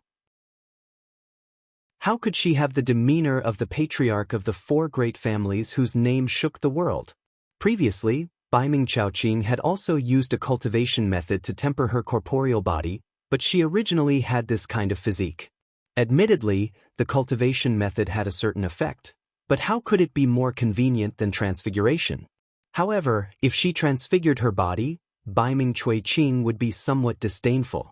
Therefore, Bai Ming Chui Qing had always considered herself a beauty. Of course, no one in the world dared to expose Bai Ming Chui Qing's freckles. Today, Thunderbolt Immortal exposed her. How could Bai Ming Chui Qing not be angry? Bai Ming Chui Qing roared, "Old Thunderbolt Immortal! Don't think that you're invincible just because you killed a few literary sages of the mysterious Yellow Order. Today, I swear I'll kill you on the spot. You see, I just said you have no taste, and now you're throwing away the hypocrisy of a Confucian cultivator." The mischievous Thunderbolt Immortal was not anxious at all. He was all smiles as he said, "We've only just talked about superficial appearances, we haven't touched on the heart yet. Do you want me to boil some chicken soup for you to try, to make up for what you lack?" Without waiting for Thunderbolt Immortal to finish speaking, Bai Ming Chui Qing raised her hand and patted the top of her head. The five-colored true qi gushed out, running straight through heaven and earth. The five-colored true qi of the four great clans was naturally modeled, and so was Bai Ming Chui Qing's. However, within this soaring true qi pillar, the modeled true qi was azure, like plum blossoms. Once the five-colored true qi pillar appeared, the space within several hundred li shook. Countless true qi pillars fell from the sky, and when the five-colored true qi pillar enveloped the space within several hundred li like a fountain, those plum blossoms flickered with blue color and drifted down in the air. It was truly dazzling, truly beautiful. Looking at those literary sages of the 9th grade elemental energy, they also each stood in a corner, releasing their heterogeneous five-colored true qi, trapping the Thunderbolt Immortal from the bottom. Moreover, when the five-colored true qi gushed out, the figures of those literary sages also disappeared. Good, it's really not bad. The Thunderbolt Immortal was not anxious. He pinched his chin with his hand, with a rather elegant demeanor, and said with a smile, "It looks too beautiful to be absorbed all at once. However, when displayed by a person as fat as a pig like you, no matter how you look at it, there are some flaws. Sigh, what can I do, what can I do?" After saying that, the Thunderbolt Immortal rubbed his hands slightly, blinked his eyes, and said, "Such a beautiful painting, let this old man add the finishing touch." When Bai Ming Chui Qing heard that, she was so angry that her lungs were about to explode. She stood in the air and said coldly, "Since that's the case, then please raise your brush and correct it. I hope you don't talk too big, or your teeth will fall out." In the Thunderbolt Immortal's hand, clusters of lightning slowly emerged. He still had a smile on his face as he replied, "Although this old man doesn't have Taoist sorcerer's brush and can't use the wondrous blossom brush, it's more than enough to correct your vulgarity. As for my teeth, please don't worry. This old man's age hasn't reached the point where my teeth will fall out, so we can't be mentioned in the same breath." After saying that, the Thunderbolt Immortal waved his hands, and tens of thousands of thunderbolts appeared out of thin air, transforming into the shapes of brushes, and pointed towards the plum blossoms in the air at the same time. This thunderbolt was like a huge wave overturning the sky, overturning the entire space, and its momentum was incomparably vast. However, all the thunderbolts had only rushed out 100 feet when the countless plum blossoms in the air suddenly produced indescribable fluctuations. These fluctuations were like a net, intertwining and falling. Wherever the fluctuations passed, all the thunderbolts immediately ceased to exist, turning into nothingness. So much so that when the fluctuations landed on the Thunderbolt Immortal's body, even the lightning flashing around the Thunderbolt Immortal's body was also smoothed out. The Thunderbolt Immortal was dumbstruck. Looking at those plum blossoms, they were like Bai Ming Chui Qing's small eyes that were mocking him. Bai Ming Chui Qing laughed wildly. "It's just the Dao Sect's Thunderbolt technique, what's there to be arrogant about? Didn't you want to correct this old man's winter plum forbidden lightning diagram? Why don't you pick up your lightning brush? Without it, I'm afraid your teeth will fall out." Damn it. The Thunderbolt Immortal was ashamed and angry. He raised his hand and slapped the top of his head. Rumble. A cluster of lightning spurted out, transforming into a thunderbolt technique that grabbed towards Baiming Qing. Unfortunately, as soon as the lightning appeared, the fluctuations rose again. That thunderbolt technique whimpered as it shrank and disappeared, not causing any waves at all. Since you don't have the strength to lift the brush, then let this old man do it. Baiming Qing was in high spirits. She opened her mouth and a mouthful of life's true energy gushed out, transforming into countless fine threads that were similar to inscription chains. At the same time, they entered the void and connected all the plum blossoms together. Fall! When Baiming Qing shouted, a huge azure inscription was spurted out from her mouth, falling in midair and exploding with a loud bang. Tens of thousands of plum blossoms spiraled and flashed, gushing over from all directions. That indescribable fluctuation transformed into an invisible lotus shape, trapping the Thunderbolt Immortal. As soon as the lotus shape was formed, the Thunderbolt Immortal could not perceive the situation outside the space. He only felt a cluster of misty green halos covering the area around him. He could not use his divine thoughts. The chi of heaven and earth was isolated, and even the void was imprisoned. Not good. The Thunderbolt Immortal was shocked and hurriedly wanted to urge the sound of thunder. However, just as he was about to urge his magic power, he suddenly frowned again. That's not right. The Thunderbolt Immortal narrowed his eyes and looked at the illusory green light around him. He thought to himself, the Baiming family is one of the 4 great families of Confucian cultivators. How can there be the aura of Taoist magic in his green light? Although this aura is very subtle, I was born to report Taoism. How can I not detect it? It's really weird. Just as the Thunderbolt Immortal was puzzled, the fluctuating aura became more and more intense, and a destructive momentum surged in the entire space. Ha! After being surprised, the Thunderbolt Immortal laughed out loud. He raised his hand and made a rare hand seal. He said, although this old man is called the Thunderbolt Immortal and the Thunderbolt technique is naturally this old man's strongest technique, don't you think you're being too delusional if you want to imprison this old man with merely the Winter Plum Forbidden Lightning diagram? Immediately, the Thunderbolt Immortal made a gesture and a bean-sized lamp appeared in midair. This lamp was divided into 6 colors, which was exactly the same as Xiao Hua's 6-colored spiritual fire. Old man Baiming, you fat toad at the bottom of a well. Today, I'll let you see the power of my Taoist magic. The Thunderbolt Immortal shouted. Following the Thunderbolt Immortal's finger, a thick crystal light fell into the lamp. The 6-colored spiritual fire instantly turned into a several zhang large fire pillar and directly penetrated the Thunderbolt Immortal's feet. The spiritual fire was the absolute weapon that Xiao Hua used before he reached the nascent soul stage. Once the spiritual fire was used, it was invincible. However, because the spiritual fire consumed too much magic power, Xiao Hua would never use it unless he had no other choice. When Xiao Hua reached the 9th grade of origin energy, there were too many methods that he could use. Therefore, although the spiritual fire had already become 6-colored, Xiao Hua basically didn't use it anymore. The Thunderbolt Immortal naturally knew the power of the 6-colored spiritual fire. While he was cultivating the Thunderbolt technique, he was also pondering how to refine the 6-colored spiritual fire. The incantation that he was using now was a spell that used the 6-colored spiritual fire as the seed and his own magic power as the supplement.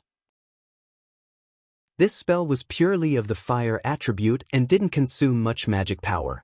Normally, the Thunderbolt Immortal didn't have the opportunity to use this spell. Since he was forced to this place by Baiming Qing, he just happened to witness the power of this fire attribute spell. Chapter 46:21. A muffled sound that wasn't particularly loud rang out. The place where the fire pillar landed, the misty blue illusion was pierced through. Under the fire pillar, the hundreds of plum blossom clouds vanished.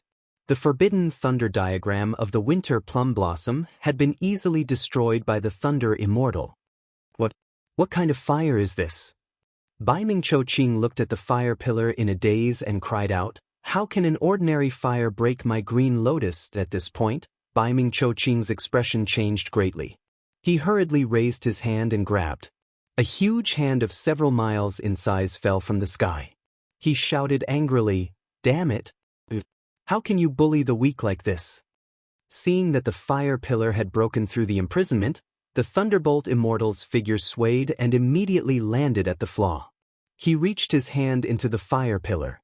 Then, without hesitation, the Thunderbolt Immortal flipped his hands and several fire spears separated from the fire pillar. The Thunderbolt Immortal raised his hand again. Several fire spears fell into the void and disappeared in a flash. Almost at the same time, several plum blossoms disappeared where the fire spears landed. Miserable shrieks rang out in the air as several literary saints appeared in the void. Each of them had a fire spear stabbed into their chest. Although the fire spears were not enough to kill the literary saints on the spot, the six-colored spiritual fire ignited their true chi and bodies. Even the surrounding void was about to be ignited. Ha! The Thunderbolt Immortal laughed. "I'll send these eyesores back to their hometown first. Then I'll tell you what elegance is." Huff. At this time, Bai Ming Cho Ching's huge hand fell. Where the true chi fell, the six-colored spiritual fire did not extinguish. Instead, it went against the flow and ignited Bai Ming Cho Ching's huge hand. Damn it. Bai Ming Cho Ching was shocked. She cursed and decisively cut her wrist. With a swoosh, she threw the huge hand away. Just as Bai Ming Cho Ching was about to use another magical power, Dongfang Qionghao's voice came from afar. Bai Ming Cho Ching glared at the Thunderbolt Immortal fiercely. Her figure turned into a plum blossom shadow and disappeared instantly. The Thunderbolt Immortal shouted disdainfully. "She really has no manners." She escaped without even saying goodbye. Then, the Thunderbolt Immortal did not even look at the literary sages who were burned by the spiritual fire and chased after them. In order to avoid Bai Ming Cho Ching's winter plum forbidden lightning diagram, Dongfang Qionghao's figure flickered and lured Wen Chu to another high altitude.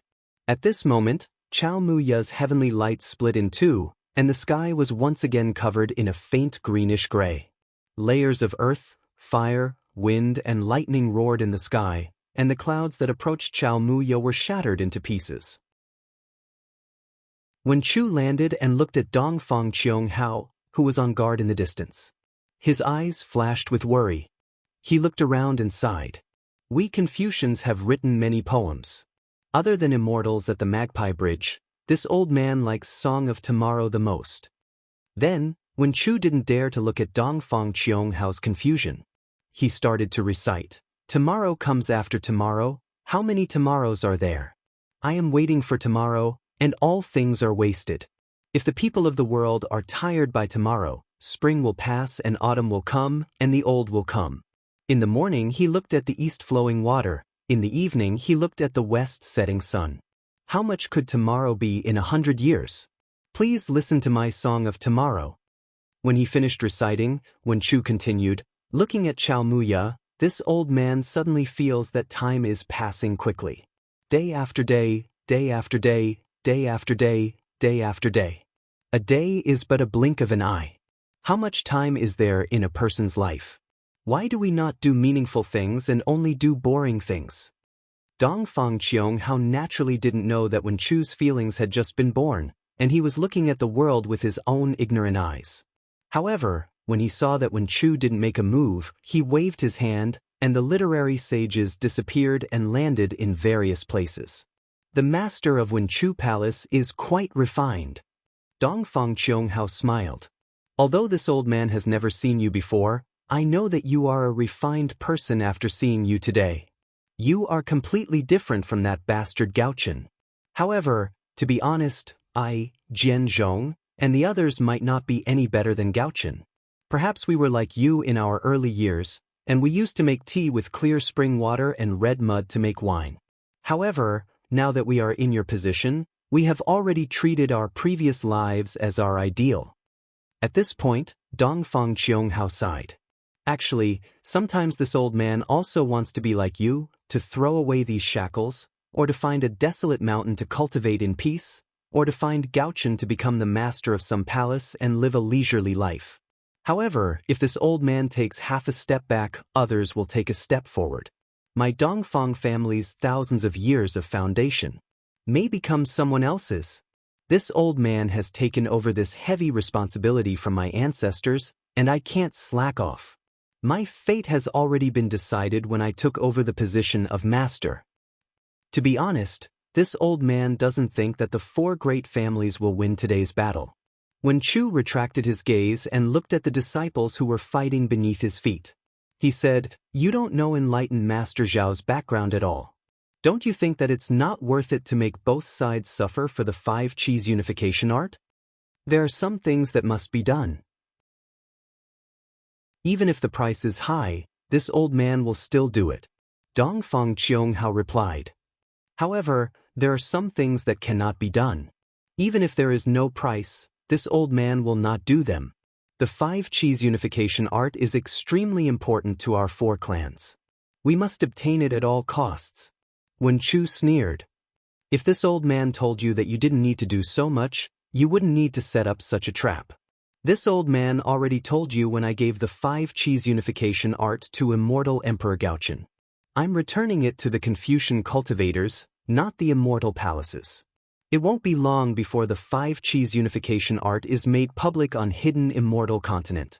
Dongfang Qianghao was stunned and did not say anything for a long time. He stared at Wen Chu as if he was thinking about the validity of Wen Chu's words. However, Dongfang Qianghao spoke again. "I believe your words. However, I don't believe the Gaochen. Or rather, I don't believe that the Gaochen would give the 5 Qis unification art to our 4 clans and the 100 schools of philosophers for no reason.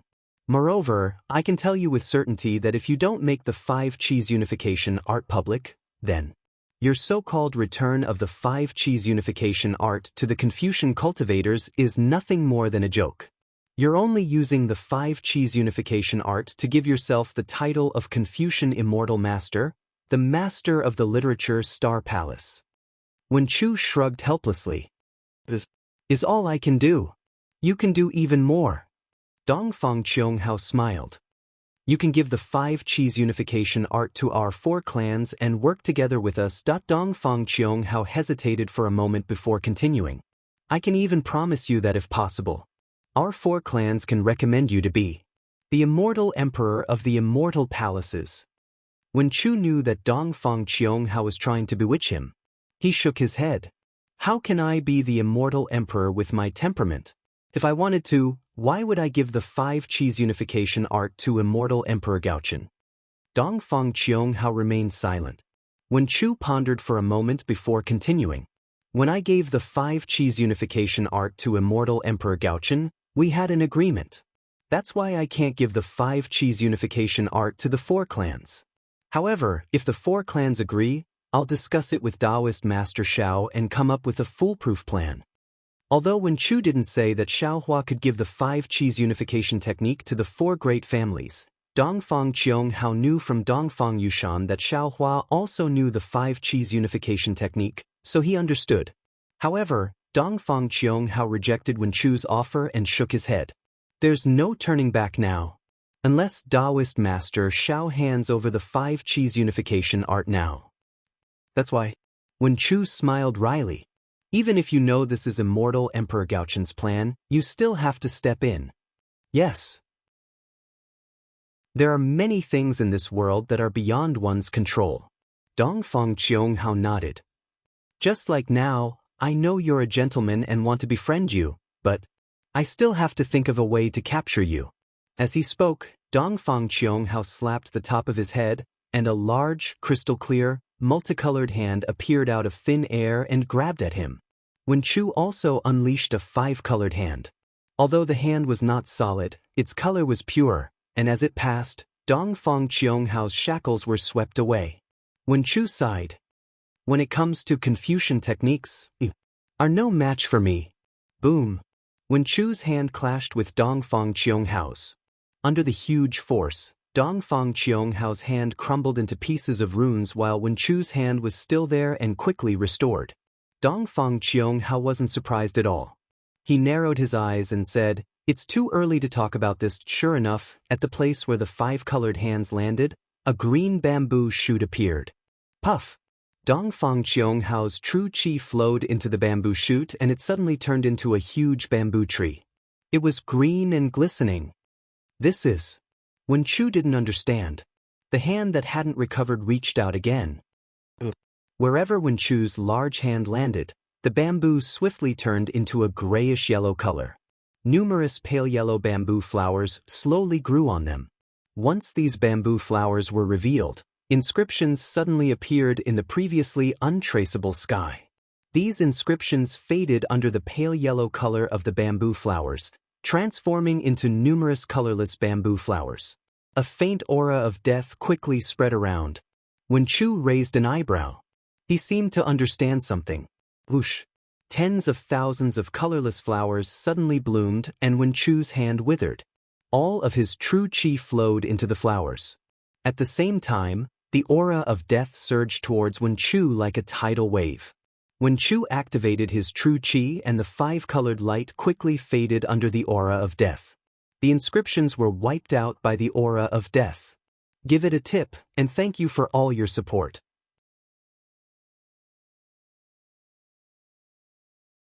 Chapter 46-22. Your Excellency, there's no need to struggle. Only by handing over the 5 cheese unifications will you be able to avoid becoming a skeleton. Dongfang Qionghao said with pride, otherwise, only death awaits you. When Chu let out a long laugh and pointed at the blooming bamboo flowers and the surging death aura, he said in a clear voice, although the blooming of bamboo represents the withering of bamboo, it is still the birth of bamboo flowers and the birth of new bamboo. We Confucian cultivators focus on life. We cultivate the power of life. You don't understand, you've gone astray. You only see death and ignore life. How can this kind of death trap this old man? As he spoke, Wen Chu opened his mouth and spat out a mouthful of refined life energy from his danton. Whoosh! Like a spring breeze, the entire space was immediately filled with layers of bright green. In this bright green aura, all the death energy seemed to be boiling and bubbling. In just a moment, all the bubbles fell into the light yellow bamboo flowers. The bamboo flowers disappeared, and one by one, thumb-sized bamboo shoots were revealed. Dongfang Qionghao sucked in a cold breath. He knew he had underestimated Wen Chu's Confucian divine abilities. Wen Chu's hand was still alive, and his hand was still alive. His hand touched the bamboo shoots and withered flowers. Dongfang Qionghao knew he had underestimated Wen Chu's divine ability. Sigh. Dongfang Qionghao sighed again. He took out an ancient ruler and said, actually, this old man really didn't want to come to this step. As he spoke, Dongfang Qionghao waved the ruler. A stern and heavy aura came from the ruler. Along with this aura, there was the sound of tens of thousands of children chanting. It was as if the entire world had become a huge school. When Chu became a student in this school, the ferrule slowly fell down, and countless inscriptions flew out from the ferrule. They flashed in the air and made a sound. A voice that resounded through the heavens and earth rang out amidst the chanting of the 10,000 children. A teacher teaches and dispels doubts. The moment this voice came out, the chanting stopped abruptly. This voice was like all living beings bowing their heads. As a Confucian cultivator, Wen Chu felt an irresistible silence in his heart. He was about to bow his head before this respectful teacher. The ruler fell down like a mountain and was about to land on Wen Chu's forehead. At this critical moment, Wen Chu's head spat out 5-colored qi. The heaven and earth pagoda flew out and blocked the ruler. The almost unparalleled power landed on the heaven and earth pagoda. The heaven and earth pagoda roared and a surge of heaven and earth Tao rushed out. Not only did it block the heaven and earth Tao, but the heaven and earth Tao also counterattacked Dongfang Qionghao's subbody. Dongfang Qionghao's subbody was destroyed. Heaven and earth pagoda? How do you have such a wondrous item? Dongfang Qionghao's face was pale as he looked at the heaven and earth pagoda above Wen Chu's head in disbelief. Wen Chu sneered, don't you also have the Saint Ruler? Unfortunately, you used the heaven and earth Tao against my Confucian cultivator. I'm afraid you won't be able to ascend in this life. Dongfang Qionghao snorted and said, Even if this old man's body is destroyed, I won't let you join the North Star. Roar.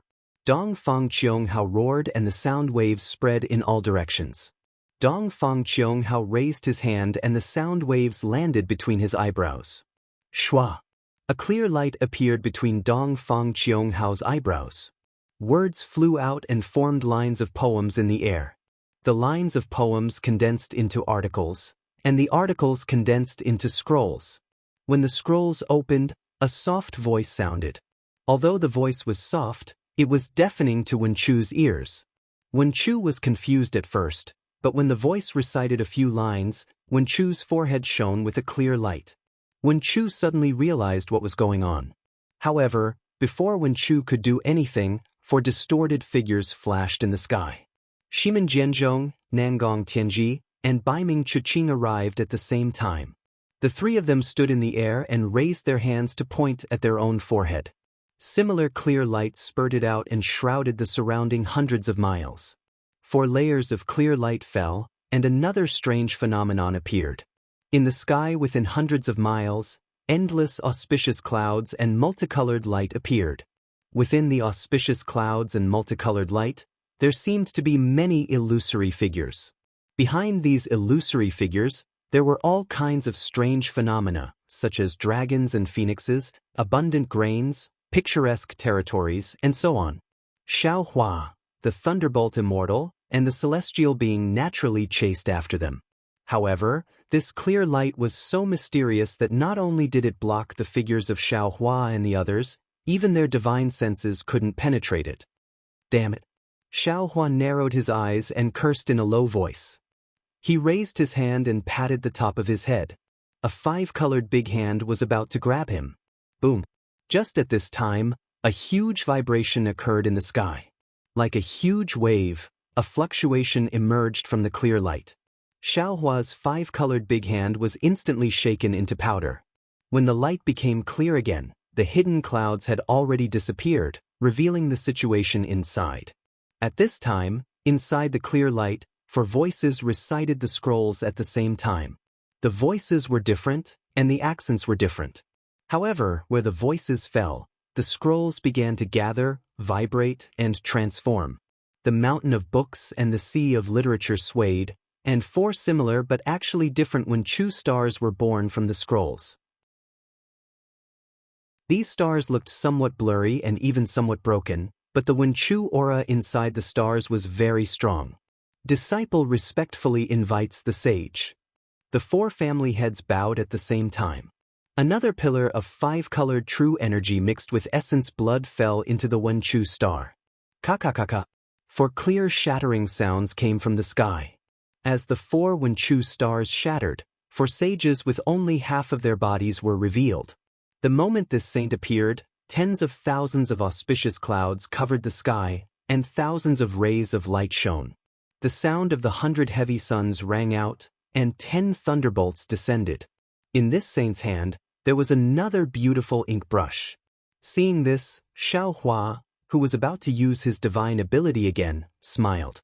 He crossed his arms and coldly stood there, quietly watching. When the 4 sages appeared, Dong Fang Cheong Hao looked at Shimin Jianzhong. The 2 of them exchanged glances and their bodies moved. As the 2 of them moved, the 2 sages above their heads merged and formed a complete sage.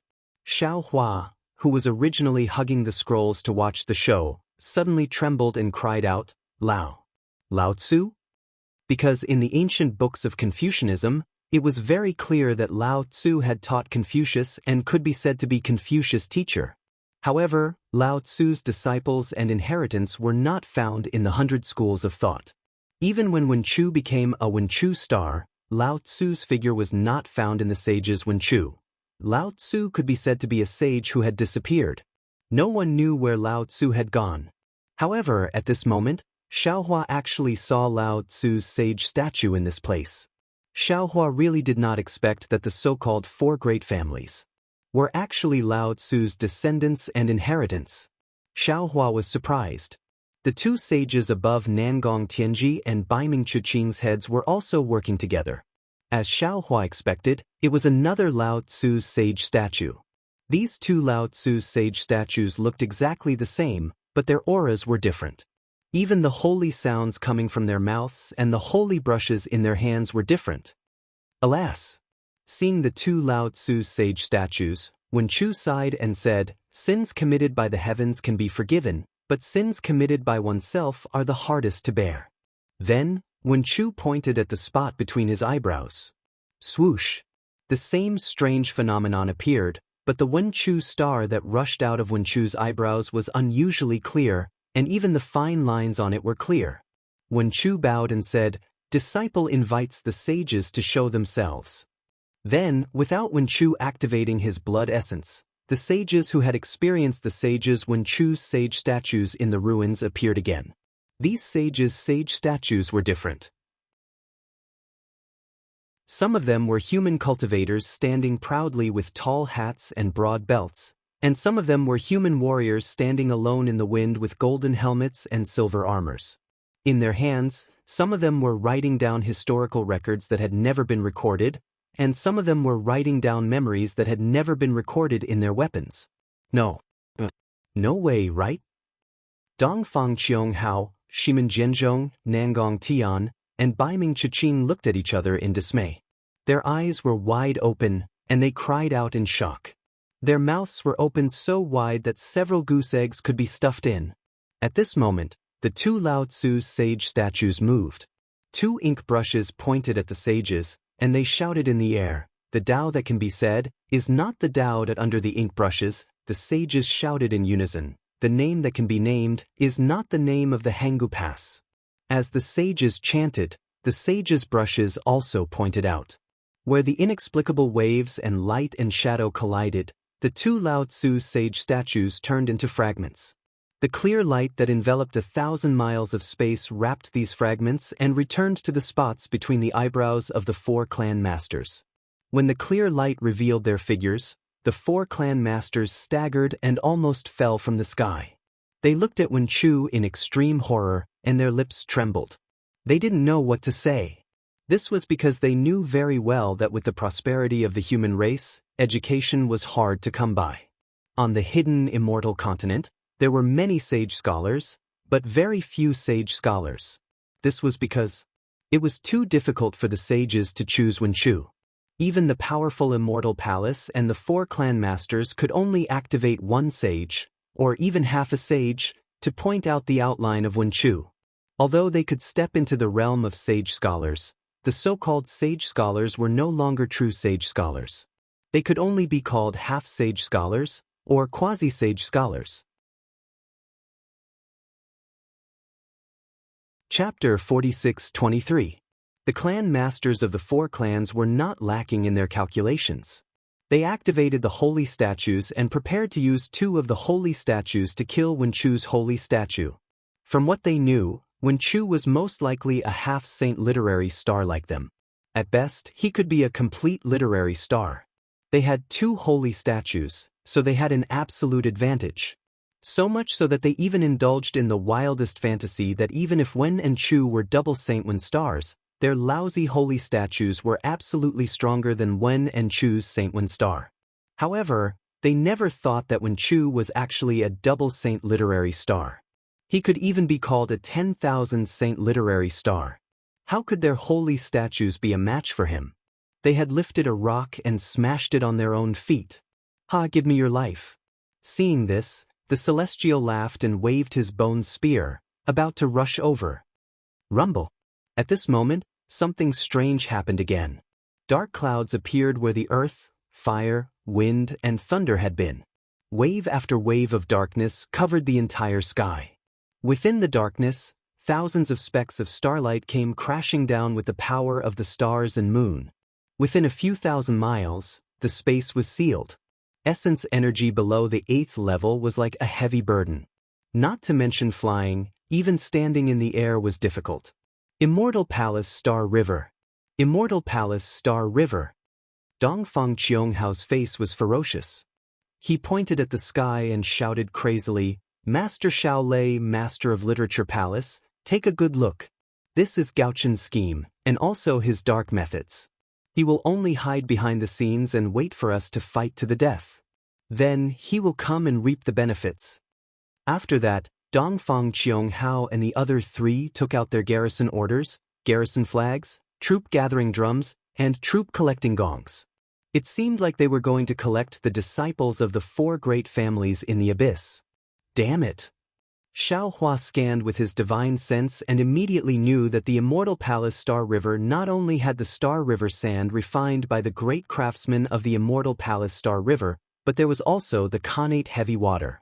Although this momentum was not as strong as the heavenly demon's destruction of the world in the ruins, the momentum was much stronger. Xiaohua didn't dare to delay. He raised his hand and handed the Kunlun mirror to the Celestial. He said, "Please." "All right." The Celestial looked at the river of stars that filled the sky and poured down. With a loud roar, he took the Kunlun mirror and was about to fly down. Woo-woo. In this world, below everyone, four figures appeared.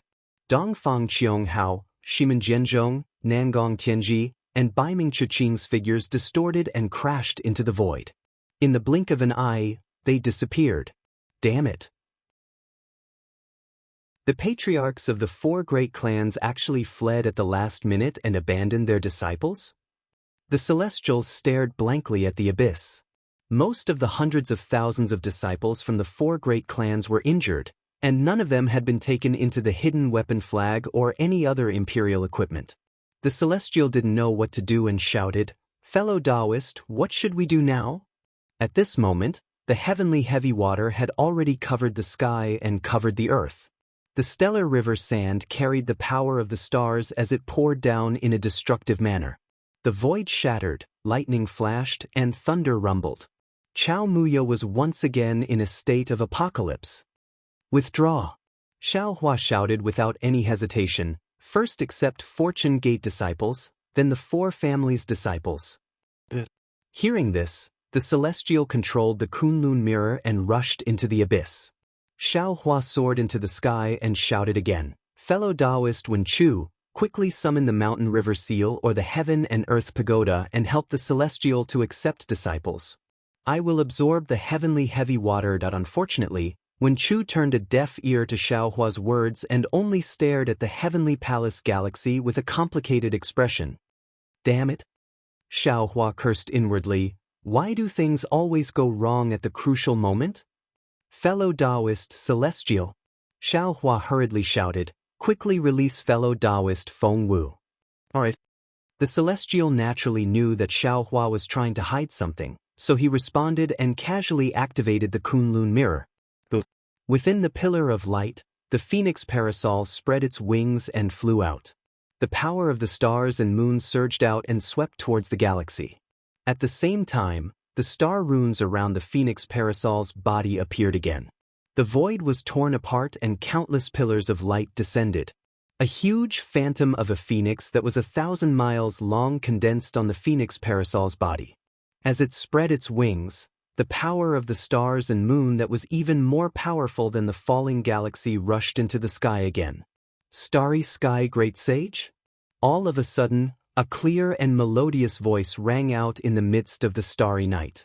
A woman dressed in palace attire flashed past the pitch-black darkness. "Fellow Taoist lightning."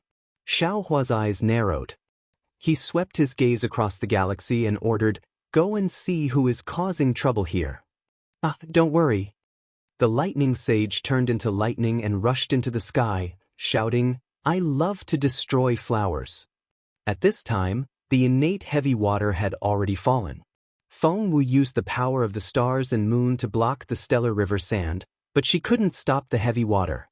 Xiaohua released his consciousness and covered 1,000 miles, absorbing the heavy water into the Shenhua continent.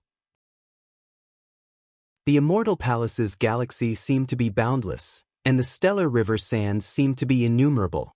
Xiaohua and Feng Wu didn't dare to be careless and tried their best to collect the heavy water. The Celestial was below them, controlling the Kunlun mirror to collect the Fortune Gate's disciples who had already formed a team. The hundreds of thousands of disciples couldn't fly freely under the Immortal Palace's galaxy. Seeing the falling galaxy, they had no way to survive.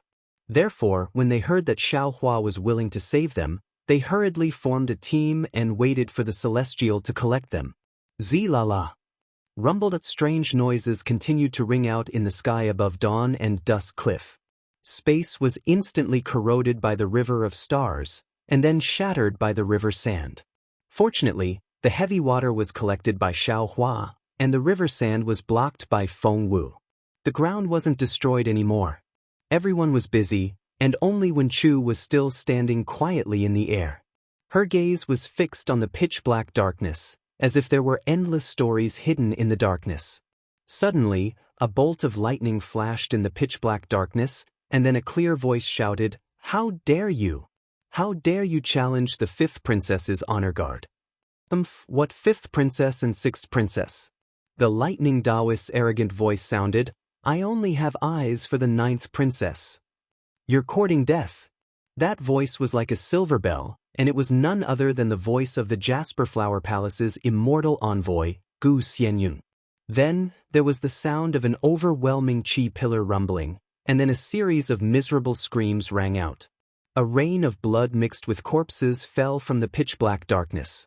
Hearing that it was the 5th princess, Qingqing, in the pitch-black darkness, Xiao Hua sneered and said in his heart, "Injure the 5th princess and avenge Xin. Rumble."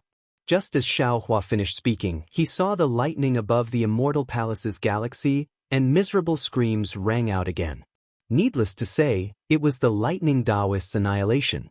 "How dare you injure an immortal emperor's descendant? Immortal Xiao, you violated the immortal law." At this moment, another voice came from the immortal palace's galaxy. Then, a general wearing an emperor's armor and a crown flashed over with a distorted figure. The general had just stood beside Xiao Hua when countless chi pillars turned into chains of inscriptions and rushed out. They danced wildly around the general and swept toward Xiao Hua. The master of the Supreme Purity Palace? Xiao Hua's gaze fell on the general's crowned face and saw the sun, moon, and stars above the emperor's armor.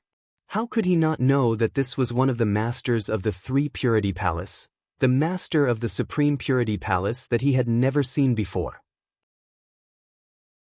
Unfortunately, the master of the Supreme Purity Palace did not give Xiao Hua a chance to speak, nor did he allow Xiao Hua to resist. He stood still, raised his hand, and pulled out a sword from his waist. With a wave of his hand, the sword revealed a huge shadow and slashed toward Xiao Hua. Xiao Hua was shocked. Looking at the huge shadow, he sucked in a breath of cold air. The Xianyuan sword? Of course. The sword in the master of the Supreme Purity Palace was bronze in color. One side of the sword was divided into 5 sections, respectively engraved with the sun, moon, and stars. The other side was divided into 9 sections, respectively engraved with mountains, rivers, and plants. On the sword hilt, one side of the sword was engraved with farming and animal husbandry techniques, while the other side was engraved with the strategy to unify the 4 seas. As the shadow flashed, the sun, moon, and stars lingered, the mountains, rivers, and plants danced, and an unparalleled sharpness cut through the void, setting off a wave of wind whistling. Xiao Hua was surprised, but he sighed again. He looked at the Fortune Gate's disciples and the 4 great families' disciples with some hesitation. At this time, he was concentrating on collecting the Khanate heavy water, so he couldn't divert his attention to fight the enemy. He couldn't even ask Taoist which to come out of the space. Because as soon as he withdrew his attention, the Khanate heavy water, which could destroy everything in the abyss below the Dawn and Dusk Cliff, would definitely fall. At that time, not to mention the 4 great families' disciples, many of the Fortune Gate's disciples would die. Moreover, if the Khanate heavy water fell into the abyss, Xiao Hua couldn't guarantee that the Heaven Punishment Prison Crystal that imprisoned Xin would be intact. Xin could also be injured. But Xiao Hua gritted his teeth, not daring to withdraw his attention. He anxiously shouted in his heart, "Celestial, quickly call Taoist Witch out." "So it's you." At this time, Wen Chu, who had been standing still, suddenly spoke. He stared straight at the master of the Supreme Purity Palace and said word by word, "If you were so resolute and daring tens of thousands of years ago, how would you have let her die?" While speaking, Wen Chu suddenly opened his mouth. 9 sword intents flew out. The moment the sword intents touched the ground, they turned into 9 flying swords. They whimpered as they flew towards the Xianyuan sword's shadow in the shape of 9 stars. Wherever the sword light passed, cold light flashed like falling tears. The sound of swords rang out, and the whimpering sound was like mournful sobs. What was extremely strange was that when the 9 stars reached the Xianyuan sword's shadow, they turned into a flexible sword. As this flexible sword danced, it gave birth to a peerless sword splendor. The figure of a fairy flickered within the sword's splendor, and a kind of sword intent that was as rich as the grace of a beauty and as chaotic as the sorrow of a beauty turned into flowing water and crashed into the shadow without hesitation. Chapter 46-24. Pear Blossom, Pear Blossom, Pear Blossom. All of a sudden, the master of Shangqing Palace shouted. His body, which was brimming with true qi, trembled violently.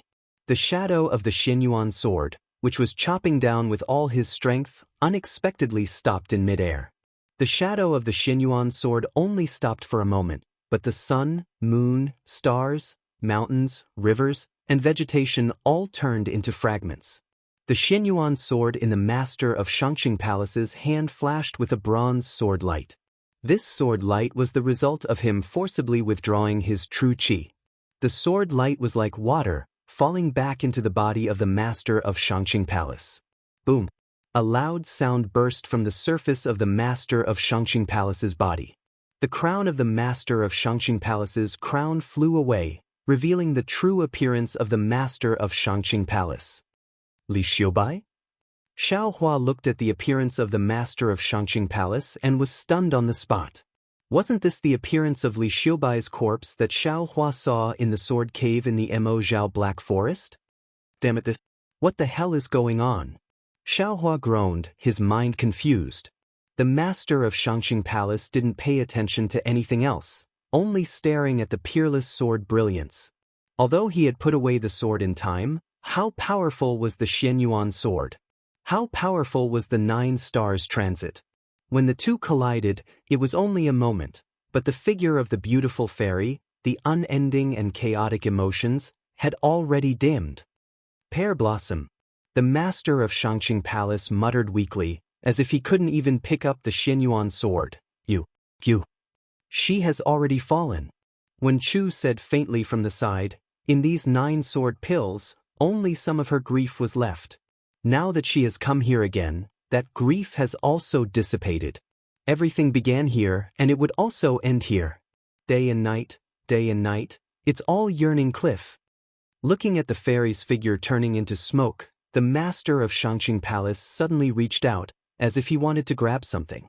However, where his fingers landed, the smoke was disturbed. Not only did the fairy's figure disappear, but the smoke also turned into nothingness. Tears fell from the eyes of the master of Shangqing Palace. He asked softly, when she was in the 9 stars sword pill, did she complain? The master of the Shangqing Palace looked like he was asking Wen Chu, but his gaze pierced through the void. It was as though he was looking at himself from tens of thousands of years ago. He had knelt powerlessly beside the Immortal Palace's galaxy and watched as the Pear Blossom Fairy was killed by the Immortal Palace's galaxy. The gentle, water-like sword that had split the Immortal Palace's galaxy into 2 was shattered by the Star River sand and turned into a sword pill that fell into the void crack that suddenly appeared. Wen Chu didn't answer the palace master. He only closed his eyes as tears dripped down. After half a cup of tea's time, Wen Chu opened his eyes again. At this time, Wen Chu was neither happy nor sad. The tears at the corner of his eyes slowly disappeared as he said, I don't know if she is complaining or not. I only know that there's a poem inside the 9 star sword pill. See I? The eyes of the master of Shangqing Palace lit up. He asked with some fear and some expectation, what see I? The delicate clouds are skillful, the flying stars transmit hatred, and the silver river travels in secret. When the golden wind and the jade do meet, it triumphs over countless mortals. Gentle as water, The auspicious day is like a dream, enduring the Magpie Bridge and returning home. If two people's feelings last for a long time, why should they be together day and night? Haha, I understand. The master of Shangqing Palace suddenly laughed wildly. Pear Blossom, oh Pear Blossom. You finally understand my difficulties. Have finally forgiven me. Day and night, night and night. Our hearts are in the same place.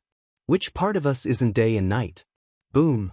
As the voice of the master of Shangqing Palace fell, a huge roar sounded again. Countless pillars of qi appeared out of thin air and turned into a huge hole that rushed into the top of the master of Shangqing Palace's head. At the same time, an extremely strange law descended from the sky and very vaguely entered Wenchu's body. In Wenchu's eyes, happiness, anger, sorrow, joy, and sorrow were like dazzling colors that appeared and disappeared 9 times in an instant. Then, Wenchu slightly closed his eyes. When he opened them again, it was with a kind of sympathy. This change was very subtle. Only the muddle-headed Xiao Hua suddenly felt as if he was missing something. He hurriedly looked at Wenchu, and the corner of Xiao Hua's mouth formed a trace of a smile. Congratulations, Master of Shangqing Palace. After several breaths, the pillar of qi emitted a bright light. A scholarly cultivator wearing an emperor's golden armor descended from the sky. Wasn't this the master of Taiqing Palace? After the master of Taiqing Palace landed, he raised his hand and took the crown of the master of Shangqing Palace. He smiled and handed it to the master of Shangqing Palace. Congratulations, Master of Shangqing Palace. The knot in your heart is gone, and the day of your ascension is just around the corner. Congratulations to you, congratulations to you. The master of Shangqing Palace took the crown but didn't put it on. Instead, he looked at the master of Literature Palace and said, I still have to thank you for this matter. Not bad. The master of Taiqing Palace nodded and patted his head. The brilliance of the crown also disappeared, revealing his true appearance. Immortal Bright Sword? Although Xiaohua had already expected this, when he saw that the master of Taiqing Palace really was Immortal Bright Sword, Xiaohua couldn't help but groan. Li Xiubai and Immortal Bright Sword could be regarded as Xiaohua's master. Xiaohua not only obtained the inheritance of sword cultivation from Li Xiubai and Immortal Bright Sword in Mo Zhao Black Forest, but also obtained the Sword Heart Energy Seed Technique and the Primordial Spirit Strengthening Technique. At the same time, it was also because of the Sword Heart Energy Seed Art and the Primordial Spirit Strengthening Art that Xiaohua had the original intention of dividing his primordial spirit. Later on, Xiaohua obtained the Ghost Cultivator's Inextricable Threads art by chance. Only then did he truly try to divide his primordial spirit and create a complete primordial spirit. Later on, Xiaohua had a great fortune and obtained the demon race's external incarnation art. He even obtained the heavenly devil essence from the upper realm's ruins and cultivated into a true primordial spirit, allowing each primordial spirit to become a real person. But in the end, Li Xiubai and Immortal Bright Sword's Sword Heart Energy Seed Technique and Primordial Spirit Strengthening Technique were the most fundamental origins of the Fortune Gate's 10 Masters. Looking at the familiar faces of the Masters of Taiqing Palace and Shangqing Palace, Xiaohua's doubts in the past finally settled. In the past, when Xiaohua obtained these two seemingly heaven-defying techniques, he was really puzzled. After all, these techniques couldn't be comprehended unless one was an almighty expert. Li Xiubai and Immortal Bright Sword were merely nascent soul cultivators, so how could they have created such powerful techniques? What was special was that on the Dawn Rain continent, there were no other sects that cultivated these mysterious techniques. Even Immortal Bright Sword's Changbai sect and Li Xiubai's Flame Bamboo Sword sect didn't know about them. Only Xiaohua obtained their inheritance. This was obviously illogical. At that time, Xiaohua thought that the cultivators who cultivated these two secret techniques had died due to qi deviation. Only now did he understand that Li Xiubai and Immortal Bright Sword weren't cultivators of the Dawn Rain continent. Their techniques might not have been passed down to their two sections.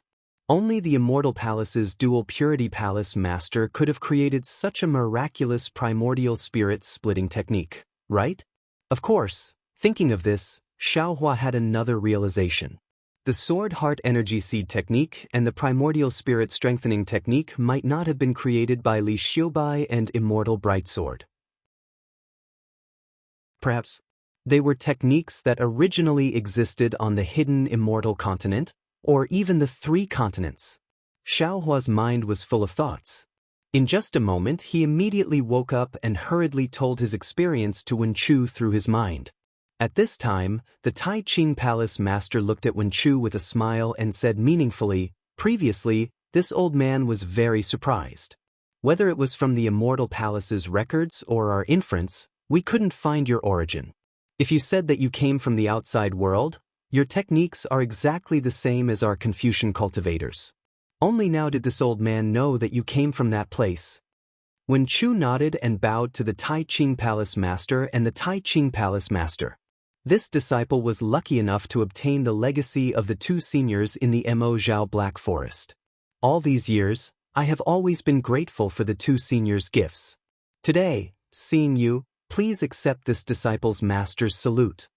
At this time, Wenchu's strength had already surpassed the Tai Ching Palace master and the Tai Ching Palace master.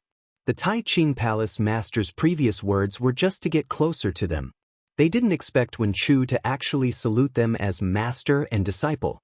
This was a salute from the Wenchu Palace master. It was also a salute from a Confucian cultivator. The 2 were already frightened and wanted to quickly raise their hands to support Wenchu. Unfortunately, under Wenchu's insistence, how could the Tai Ching Palace master resist?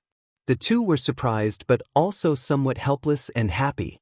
They were surprised because Wenchu's strength was really powerful. They immediately felt that Wenchu's true qi was like an ocean, surging and endless. The 2 were helpless because with this salute, Wenchu's previous master and disciple relationship had actually ended. Wenchu didn't have any special karma with them anymore. The 2 were happy because although Wenchu's master and disciple relationship had ended, Wenchu's salute itself showed that he respected his master. This kind of affection couldn't be replaced by simple calculations. The ancients said that if 3 people walk together, there will always be a teacher. The Tai Ching Palace master smiled and said, "The Wenchu Palace master is too rigid. Before, we might have been your master. Now, the one who has achieved is the master. You are the master of us Confucian cultivators. We also want to salute you." With that, the 2 also pretended to salute. Wenchu smiled and said, "You salute me, I salute you. When will it end?" Tai Ching Palace master, there are 2 other immortal friends who are resisting the Celestial Palace's Milky Way. The Tai Ching Palace master didn't answer.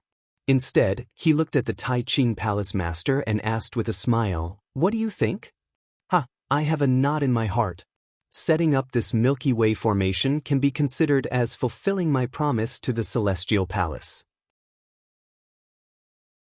As for whether the Milky Way formation can kill people, it's not something I can control.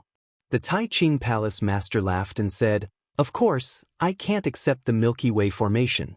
I'm afraid I'll have to trouble the Wenchu Palace master to do it personally." Chapter 46-25. Could please wait here for a moment? Wenchu nodded and replied. His figure turned into a shadow and rushed into the sky. At this time, the pitch-black area was filled with torrential innate heavy water and refined stars like river sand. Xiaohua stood steadily in midair. The entire galaxy seemed to be returning to its origin as it fell into his hands. And in Xiaohua's hand, he had taken out a jade bottle at an unknown time as a cover. He looked very relaxed. Feng Wu was in another place. Her several thousand zhang long demonic body moved, roaring with the power of countless stars and moons to block the falling stars. Those blocked stars were also mercilessly absorbed by Xiaohua into the space. Without the master of the Supreme Pure Palace, the galaxy formation couldn't stop Wenchu. Wenchu nodded at Xiaohua and Feng Wu. He rushed through the galaxy formation and saw above the torrential galaxy was the location of the earth, fire, wind, and lightning. Tens of thousands of immortal soldiers and immortal generals formed a great formation and hid within the earth, fire, wind, and lightning. In this immortal formation, there was a very eye-catching canopy. At this time, the Thunder Immortal condensed a lightning spear. Like a tiger in a flock of sheep, he was invincible and had already arrived under the canopy. In front of the canopy, there were dozens of literary saints desperately trying to resist. Each of them used their Confucian cultivation techniques. Awe-inspiring qi surged and 5-colored clouds gushed out, wanting to protect the canopy. However, how could these literary saints resist the lightning spear of the Thunder Immortal? Under the lightning spear, the awe-inspiring qi was destroyed and the 5-colored clouds were torn apart. The literary saints who were like immortals in the eyes of ordinary people were also killed by the lightning spear of the Thunder Immortal. Seeing several literary saints and hundreds of immortal soldiers and immortal generals being killed, the dozens of literary saints were already afraid and didn't dare to move forward. The Thunderbolt Immortal swayed his thunder spear again, and several phantoms appeared, about to point at the 4 literary sages. The 4 literary sages' faces turned ashen, and they tried their best to urge their imperial equipment to resist. A delicate voice came from the imperial canopy, "Stop!" As the voice faded away, the 5-colored light above the canopy slowly converged. The inscription chains that looked like dragons slithering around the light turned into armor and fell into the canopy. A woman in a palace dress appeared from the light. Her skin was snow white, her eyebrows were thin like willows, and her eyes were slightly narrowed. Wasn't this the immortal emperor's 5th princess, Qing Qing? The Thunderbolt Immortal rolled his eyes and said coldly, "Do you think I'll stop just because you tell me to? Do you think you are Princess Xian Xin?" As he spoke, the lightning spear of the Taoist Thunderbolt continued onward, piercing through the defensive true energy of the 4 sword saints. At the same time, the lightning spear pierced deeply into their fleshly bodies. 2 of them were hit in the shoulder, and the other 2 landed on the waist. As the 4 of them screamed, their bodies fell into the galaxy. After the 4 literary sages, there were 2 beautiful female officials. One was Gu Xianyun and the other was Yu Xiajing. Yu Xiajing's face was pale as if she had never seen such a situation before. Although Gu Xianyun panicked, there was still a trace of luck on her face. Seeing the Thunderbolt Immortal approaching, Gu Xianyun glanced at Princess Qing Qing and hurriedly flew in front of her, scolding, "Thunderbolt Immortal, didn't you hear? Our 5th princess has asked you to stop. If you take half a step more." Gu Xianyun was also confused. In order to show her courage in front of Princess Qing Qing, she actually blocked the Thunderbolt Immortal's path. How could the Thunderbolt Immortal show mercy to a woman? Without waiting for Gu Xianyun to finish speaking, he raised his hand and waved it. Boom! A thunderbolt appeared near Gu Xianyun and killed her in an instant. Gu Xianyun didn't even have the time to scream before she died immediately. It was a pity that Gu Xianyun used a Taoist nascent soul as a medicinal ingredient and casually killed her. Now, in the Karma reincarnation, she met the Thunderbolt Immortal who was born to report the Tao. At this moment, the Thunderbolt Immortal didn't have much human emotion. Facing Gu Xianyun, he killed her casually and ended a karma. "Damn it! All of you back off." Princess Qing Qing's eyes were filled with anger, and her sharp chin made her look even more beautiful. Red lips opened her mouth and said, "Thunderbolt Immortal, you're a Taoist cultivator. Now that you've cultivated to the highest realm, you should know that the Confucian cultivators on the hidden immortal continent are the supreme beings, and our immortal palace is even more outstanding. All the more reason you should know your destiny and cooperate with our immortal palace to walk the last part of your path well. Today, you can kill all the immortal generals and literary sages of our immortal palace, but what can you get? In the future, you will face the endless pursuit of the immortal palace. Your cultivation will be interfered with. Even if you take the last step and prepare to ascend, the immortal palace will never let you ascend smoothly. Think about the primordial chaos ancestor. He was much more arrogant than all of you back then, but what happened to him now?" The Thunderbolt Immortal ignored Princess Qing Qing's words and raised his hands. Cut! 2 huge thunderbolts appeared and struck the canopy. Boom! The canopy couldn't withstand the heavy blow and collapsed. The layers of runes whimpered and dissipated in the lightning. This princess is a descendant of the immortal emperor. You violated the immortal law by daring to offend your superior. Princess Qingqing was a bit scared, but she still held on. However, her tone was already very weak. Princess Qingqing naturally had her own plans. She only spoke without circulating any true qi, nor did she use any imperial artifacts to defend herself. She believed that as a grand ascension stage cultivator of the Tao sect, the thunderclap Taoist was also a man, so he most likely wouldn't bully a weak and beautiful woman like her. The thunderclap Taoist had most likely forced his way in to coerce her. Unfortunately, Princess Qingqing didn't know that Thunderbolt Immortal wasn't much of a person, let alone a man. Thunderbolt Immortal rushed forward and saw the canopy dissipating, revealing Princess Qingqing's figure. Thunderbolt Immortal's arm immediately turned into lightning as he punched at Princess Qingqing. Princess Qingqing's heart tightened and her beautiful face paled when she saw the runes on the armor crumble under the fist light. Before the fist hit Princess Qingqing's body, the Thunderbolt Immortal suddenly remembered that Xiao Hua only wanted him to injure Princess Qingqing, not kill her. Therefore, he spread out his hand and solidly slapped Princess Qingqing's proud protrusion. Princess Qingqing's expression greatly changed. Pfff. She spat out a mouthful of blood and her pale face was filled with extreme shame and anger.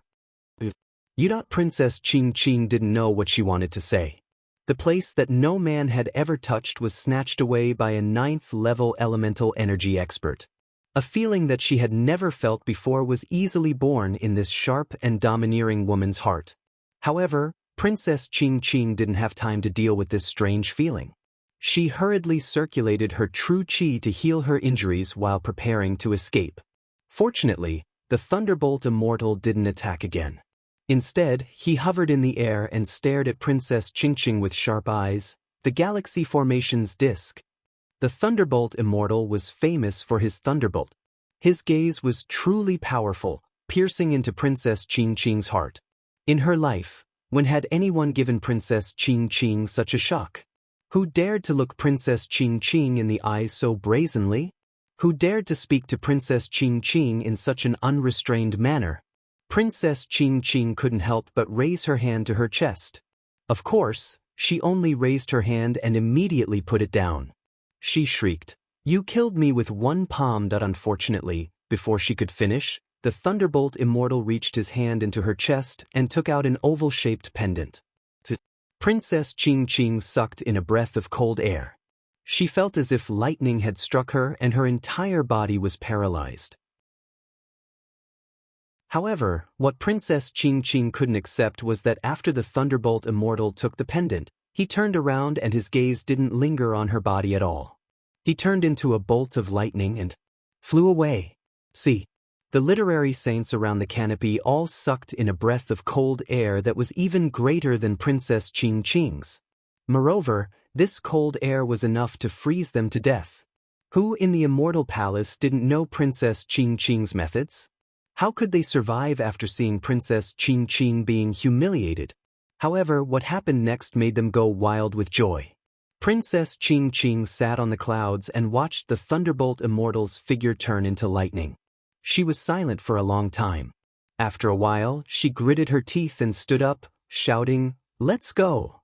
Today's matter. Whoever dares to say a word will be killed without mercy."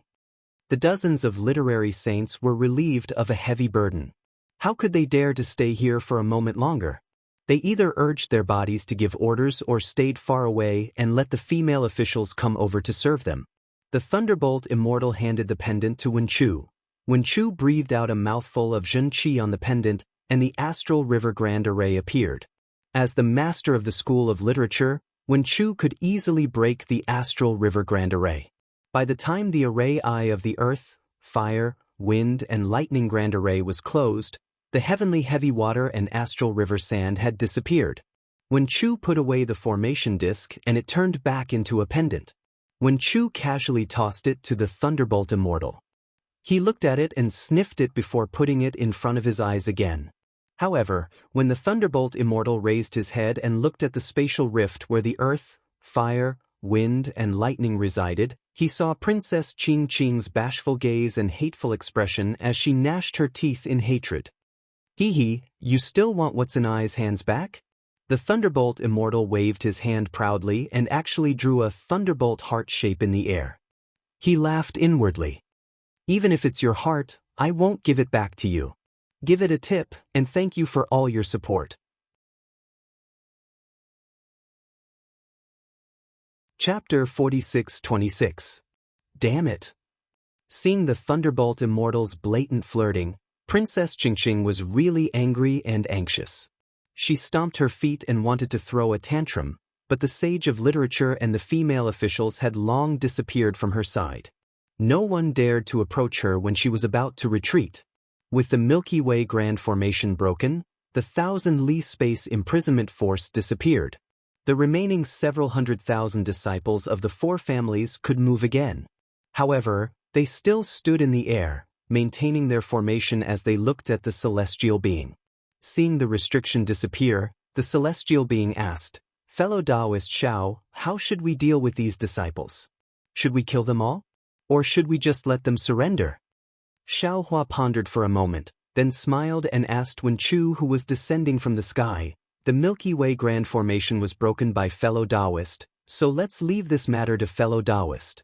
Looking at Xiao Hua's smile, Wen Chu pondered for a moment, then said with a flick of his sleeve, "These disciples are Confucian cultivators, born from the same roots as this old man, and they are also this old man's disciples. Naturally, this old man cannot kill them. If they were captured, they might not be sincere about surrendering. Especially since immortal Emperor Go Chen has set up an ambush here, wanting us to perish together with the four families. Why should we let him succeed? If we let these disciples go, the four families' strength will be preserved, and it can also be considered as a restraint to the immortal palace, preventing them from burning the bridge after crossing the river." Xiao Hua smiled. "I fully agree with fellow Taoist's decision. If we kill these disciples, who will know that we have defeated the four families' joint forces at the Dawn and Sky Cliff? If the news of us killing several 100,000 people leaks out, the Confucian cultivators may be shocked temporarily, but as time passes, they will definitely see us as butchers. Since that is the case, let them go." Naturally, the celestial being would not listen to Wen Chu. Hearing Xiao Hua's nod, he waved his hand and said, "Let's go. Many thanks to Immortal Master, many thanks to Master Xiao Lei." The heavy stone in the hearts of the several 100,000 disciples of the four families finally fell to the ground. They bowed respectfully, then flew away from the Dawn and Sky Cliff in an orderly manner under the lead of the leading disciples. In this battle, the four families' 900,000 disciples were killed by the Fortune Gate's disciples, and Xiao Hua's Aurora Magnetism Array had injured 350,000 disciples. The Fortune Gate's disciples took the opportunity to kill another 110,000 disciples, leaving only a little over 500,000 disciples who escaped with injuries. Just as Xiao Hua had said, news of this battle spread throughout the hidden immortal continent in less than half a day. The shock this battle brought to the Confucian cultivators was even greater than before. The Fortune Gate and Taoist Xiao had already become invincible in the 9 continents. The masters of the 2 pure palaces watched as Wen Chu released the 500,000 aristocratic clan disciples. Their eyes held some regret, but at the same time, there was some joy. They glanced at each other, flew into the clouds, and saluted Feng Wu. "We greet the starry sky great sage." Feng Wu didn't slack off either. He transformed into his human form and returned the greeting with cupped fists. "Greetings, Lord of Supreme Purity Palace. Greetings, Lord of Supreme Purity Palace." The Tai Ching Palace Master respectfully said, "The starry sky great sage has come from afar to the hidden immortal continent. We did not know and failed to welcome you. Please forgive us, forgive us." "It's fine." Feng Wu waved his hand and said, "This saint only came to the Soaring Dragon Mountain range to visit an old friend. Being able to come here is just a coincidence. You don't need to mind." Speaking up to hear, Feng Wu smiled and cupped his fists at Xiao Hua. "Fellow Taoist Xiao, this saint will not disturb you. Farewell." "Many thanks for today's matter, Feng Wu." Xiao Hua cupped his fists and said with a smile, "When I have time in the future, this Xiao will personally go to the great sage hall to express his gratitude." Well said, well said. Feng Wu revealed his demon form and prepared to flap his wings. This saint and Peng sage will be waiting for Master Zhao's arrival. Feng Wu. Seeing Feng Wu and Xiao Hua being so close, and that Feng Wu was about to leave, the Tai Ching Palace master hurriedly said, "The sutra seeking extreme bliss is about to end. The Immortal Palace and Thunder Temple have jointly invited Feng Wu and Peng Sage from the Great Sage Hall to attend the ceremony." Before the sutra seeking extreme bliss, Feng Wu did not enter the Great Sage Hall. Now that the sutra seeking extreme bliss is over, Feng Wu should also come to attend the ceremony. Feng Wu smiled and said, "Before this saint left the Great Sage Hall, I did not hear Peng Sage mention this matter. Wait for him to mention it to this saint." With that said, Feng Wu flapped his wings and disappeared in the blink of an eye. Fellow Taoist Xiao. The lightning Taoist looked at the celestial being and said, "I and fellow Taoist Tian will take the Fortune Gate's disciples back first. Who knows if immortal Emperor Gaochen and the 4 great clans will attack the soaring Dragon Mountain range at the same time. To fight with these Confucian cultivators, other than strength, we also need to compete in cunning." The Tai Ching Palace master blushed slightly and was about to speak, but the Tai Ching Palace master transmitted a few words to him, and he shut his mouth again. Xiao Hua smiled and said, "Then I'll have to trouble fellow Taoist Lei Ting." Then, the lightning Taoist and the celestial being left with the remaining Fortune Gate's disciples. Seeing that everyone had left, the Tai Ching Palace master smiled and said, "Master Xiao Lei, can we stay behind and talk in detail?" Xiao Hua shook his head and said, "I'm sure the two of you know the purpose of this Xiao's visit." So that saying this, Xiao Hua looked at the Tai Ching Palace master. "What purpose?" The Tai Ching Palace master was stunned and looked at Xiao Hua with confusion. Xiao Hua was stunned and asked curiously, "Why did fellow Taoist set up the Milky Way Grand Formation here?" The Tai Ching Palace master looked at the Tai Ching Palace master and explained, "This king was originally wandering the hidden immortal continent when I suddenly received the Immortal Palace's secret order to set up a formation here. In order to fulfill my promise to the Immortal Palace, this king had no choice but to do this. As for the purpose of setting up the formation, this king did not know before. Everything was coordinated by the 5th princess. Of course, when I saw the Fortune Gate and the 4 great clans appear, this king understood a lot. Just now, the 5th princess passed down the immortal emperor's secret order." The Tai Ching Palace master did not finish his words, and he even glanced at Wen Chu before he finished speaking. However, Xiao Hua understood that Chao Mui's plan was not out of Dongfang Qionghao's expectations. The Immortal Palace was planning to take advantage of the Sandpiper and Clams fight. In fact, they might even be planning to kill Wen Chu. This immortal Emperor Gochen is too cunning. Xiao Hua sighed inwardly. No wonder Xen once said that the Immortal Palace is inferior to the mortal world. However, when he thought about how ruthless Dongfang Qionghao and the others were, abandoning hundreds of thousands of disciples after seeing that they were no match for the Immortal Palace, Xiao Hua shook his head helplessly. The hidden immortal continent is so big, and the 4 great clans and the 100 schools of philosophers are so arrogant. I'm afraid only an ambitious character like Immortal Emperor Gochen can suppress them, right? The Tai Ching Palace master does not know. When the Tai Ching Palace master saw this, he hurriedly said, "Taoist Xiao is now our Immortal Palace's lightning master." Then, the Tai Ching Palace master told him about how Xiao Hua had forced the Immortal Palace's southern heavenly gate.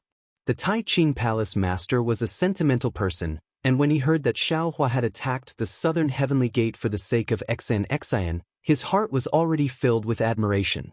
The way he looked at Xiao Hua was no longer as guarded as before, and there was even a hint of apology in his eyes.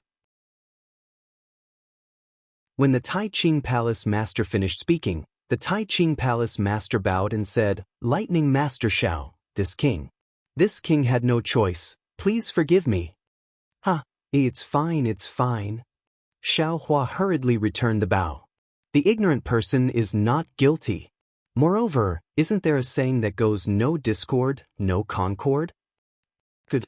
The Tai Ching Palace master was relieved that he was forgiven, but soon after, he frowned again.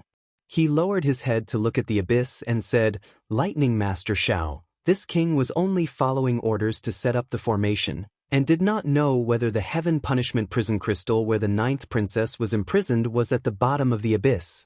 Moreover, this matter." As he said this, the Tai Ching Palace master looked at the Tai Ching Palace master with a troubled expression. The Tai Ching Palace master continued, "If Lightning Master Shao wants to find the heaven punishment prison crystal, it is not now. After we finish speaking, Lightning Master Shao can go down and look for it. The two of us do not have immortal Emperor Go Chen's orders, so it is not good for us to stay and help." AI, troublesome. Xiao Huan naturally wanted to find the heaven punishment prison crystal that was imprisoning Xian as soon as possible. However, in order to avoid the Tai Ching Palace master, he was afraid that they would discover the secret of his clone, so he sent Feng Wu, Celestial Being, and Lightning Master away a step earlier. He did not even leave behind the Fortune Gate disciples, especially the Kunlun mirror that was taken away by Celestial Being. At this time, he did not have any more people to help him explore the abyss. "Forget it, it is not now." Xiao Hua pondered for a moment and said with a smile, "No matter, we will talk about it in detail when we land." When the four of them landed, they looked at each other in dismay. None of them knew what to say. The Tai Ching Palace master pondered for a moment, then said to the Tai Ching Palace master with a smile, "This matter started because of you, you should speak first." The Tai Ching Palace master smiled bitterly. He pinched his chin and pondered for a long time before saying, "This matter is also a long story. Other than the Tai Ching Palace master, no one in the Immortal Palace knows about this secret, not even the Pure Jade Palace master. However, since the Scholar Palace master and Lightning Master Shao are involved in this secret, then this king will casually speak." While speaking, the Tai Ching Palace master waved his hand and laid down a defensive array. Xiao Huan nodded inwardly. The legend of the tender-like water sword was indeed different from the real situation. The real Pear Blossom Fairy was a woman who dared to love and hate. Moreover, she was not abandoned by the Tai Ching Palace master. However, this Pear Blossom Fairy was too domineering. She insisted that the Tai Ching Palace master at that time marry her and give her a status. Although the Tai Ching Palace master loved her and was willing to marry her, he was in the Immortal Palace after all. He had his own responsibilities and difficulties. The Pear Blossom Fairy believed him at first and waited for hundreds of years. However, he did not come to propose marriage. Thus, the Pear Blossom Fairy held her sword and forced her way to the southern heavenly gate to ask for an explanation. The guards of the Heavenly King Palace at the southern heavenly gate naturally would not allow the Pear Blossom Fairy to enter the Immortal Palace, even if she had his token. However, it was also because of the token that the guards did not make things difficult for the Pear Blossom Fairy. Unfortunately, the Pear Blossom Fairy had a fiery temper. After waiting for several days and seeing the immortal generals rolling their eyes at her, how could she endure it? She actually forgot her original intention and clashed with the guards of the southern heavenly gate, wanting to barge into the southern heavenly gate. The Heavenly King Palace's immortal soldiers and immortal generals naturally did not dare to neglect their duties and fought with the Pear Blossom Fairy. The tender-like water sword was indeed powerful. Although it did not kill tens of thousands of immortal soldiers with a single sword strike, it still killed hundreds of immortal soldiers and injured several immortal generals. You're tuning in to the Passion Pages YouTube channel. We're so grateful for your support, and don't forget to subscribe to join us on this incredible journey through captivating stories. Your generosity through donations truly makes a world of difference, as it's the primary source of revenue that allows me to expand and enhance this channel for you. Thank you from the bottom of my heart for being a part of this adventure.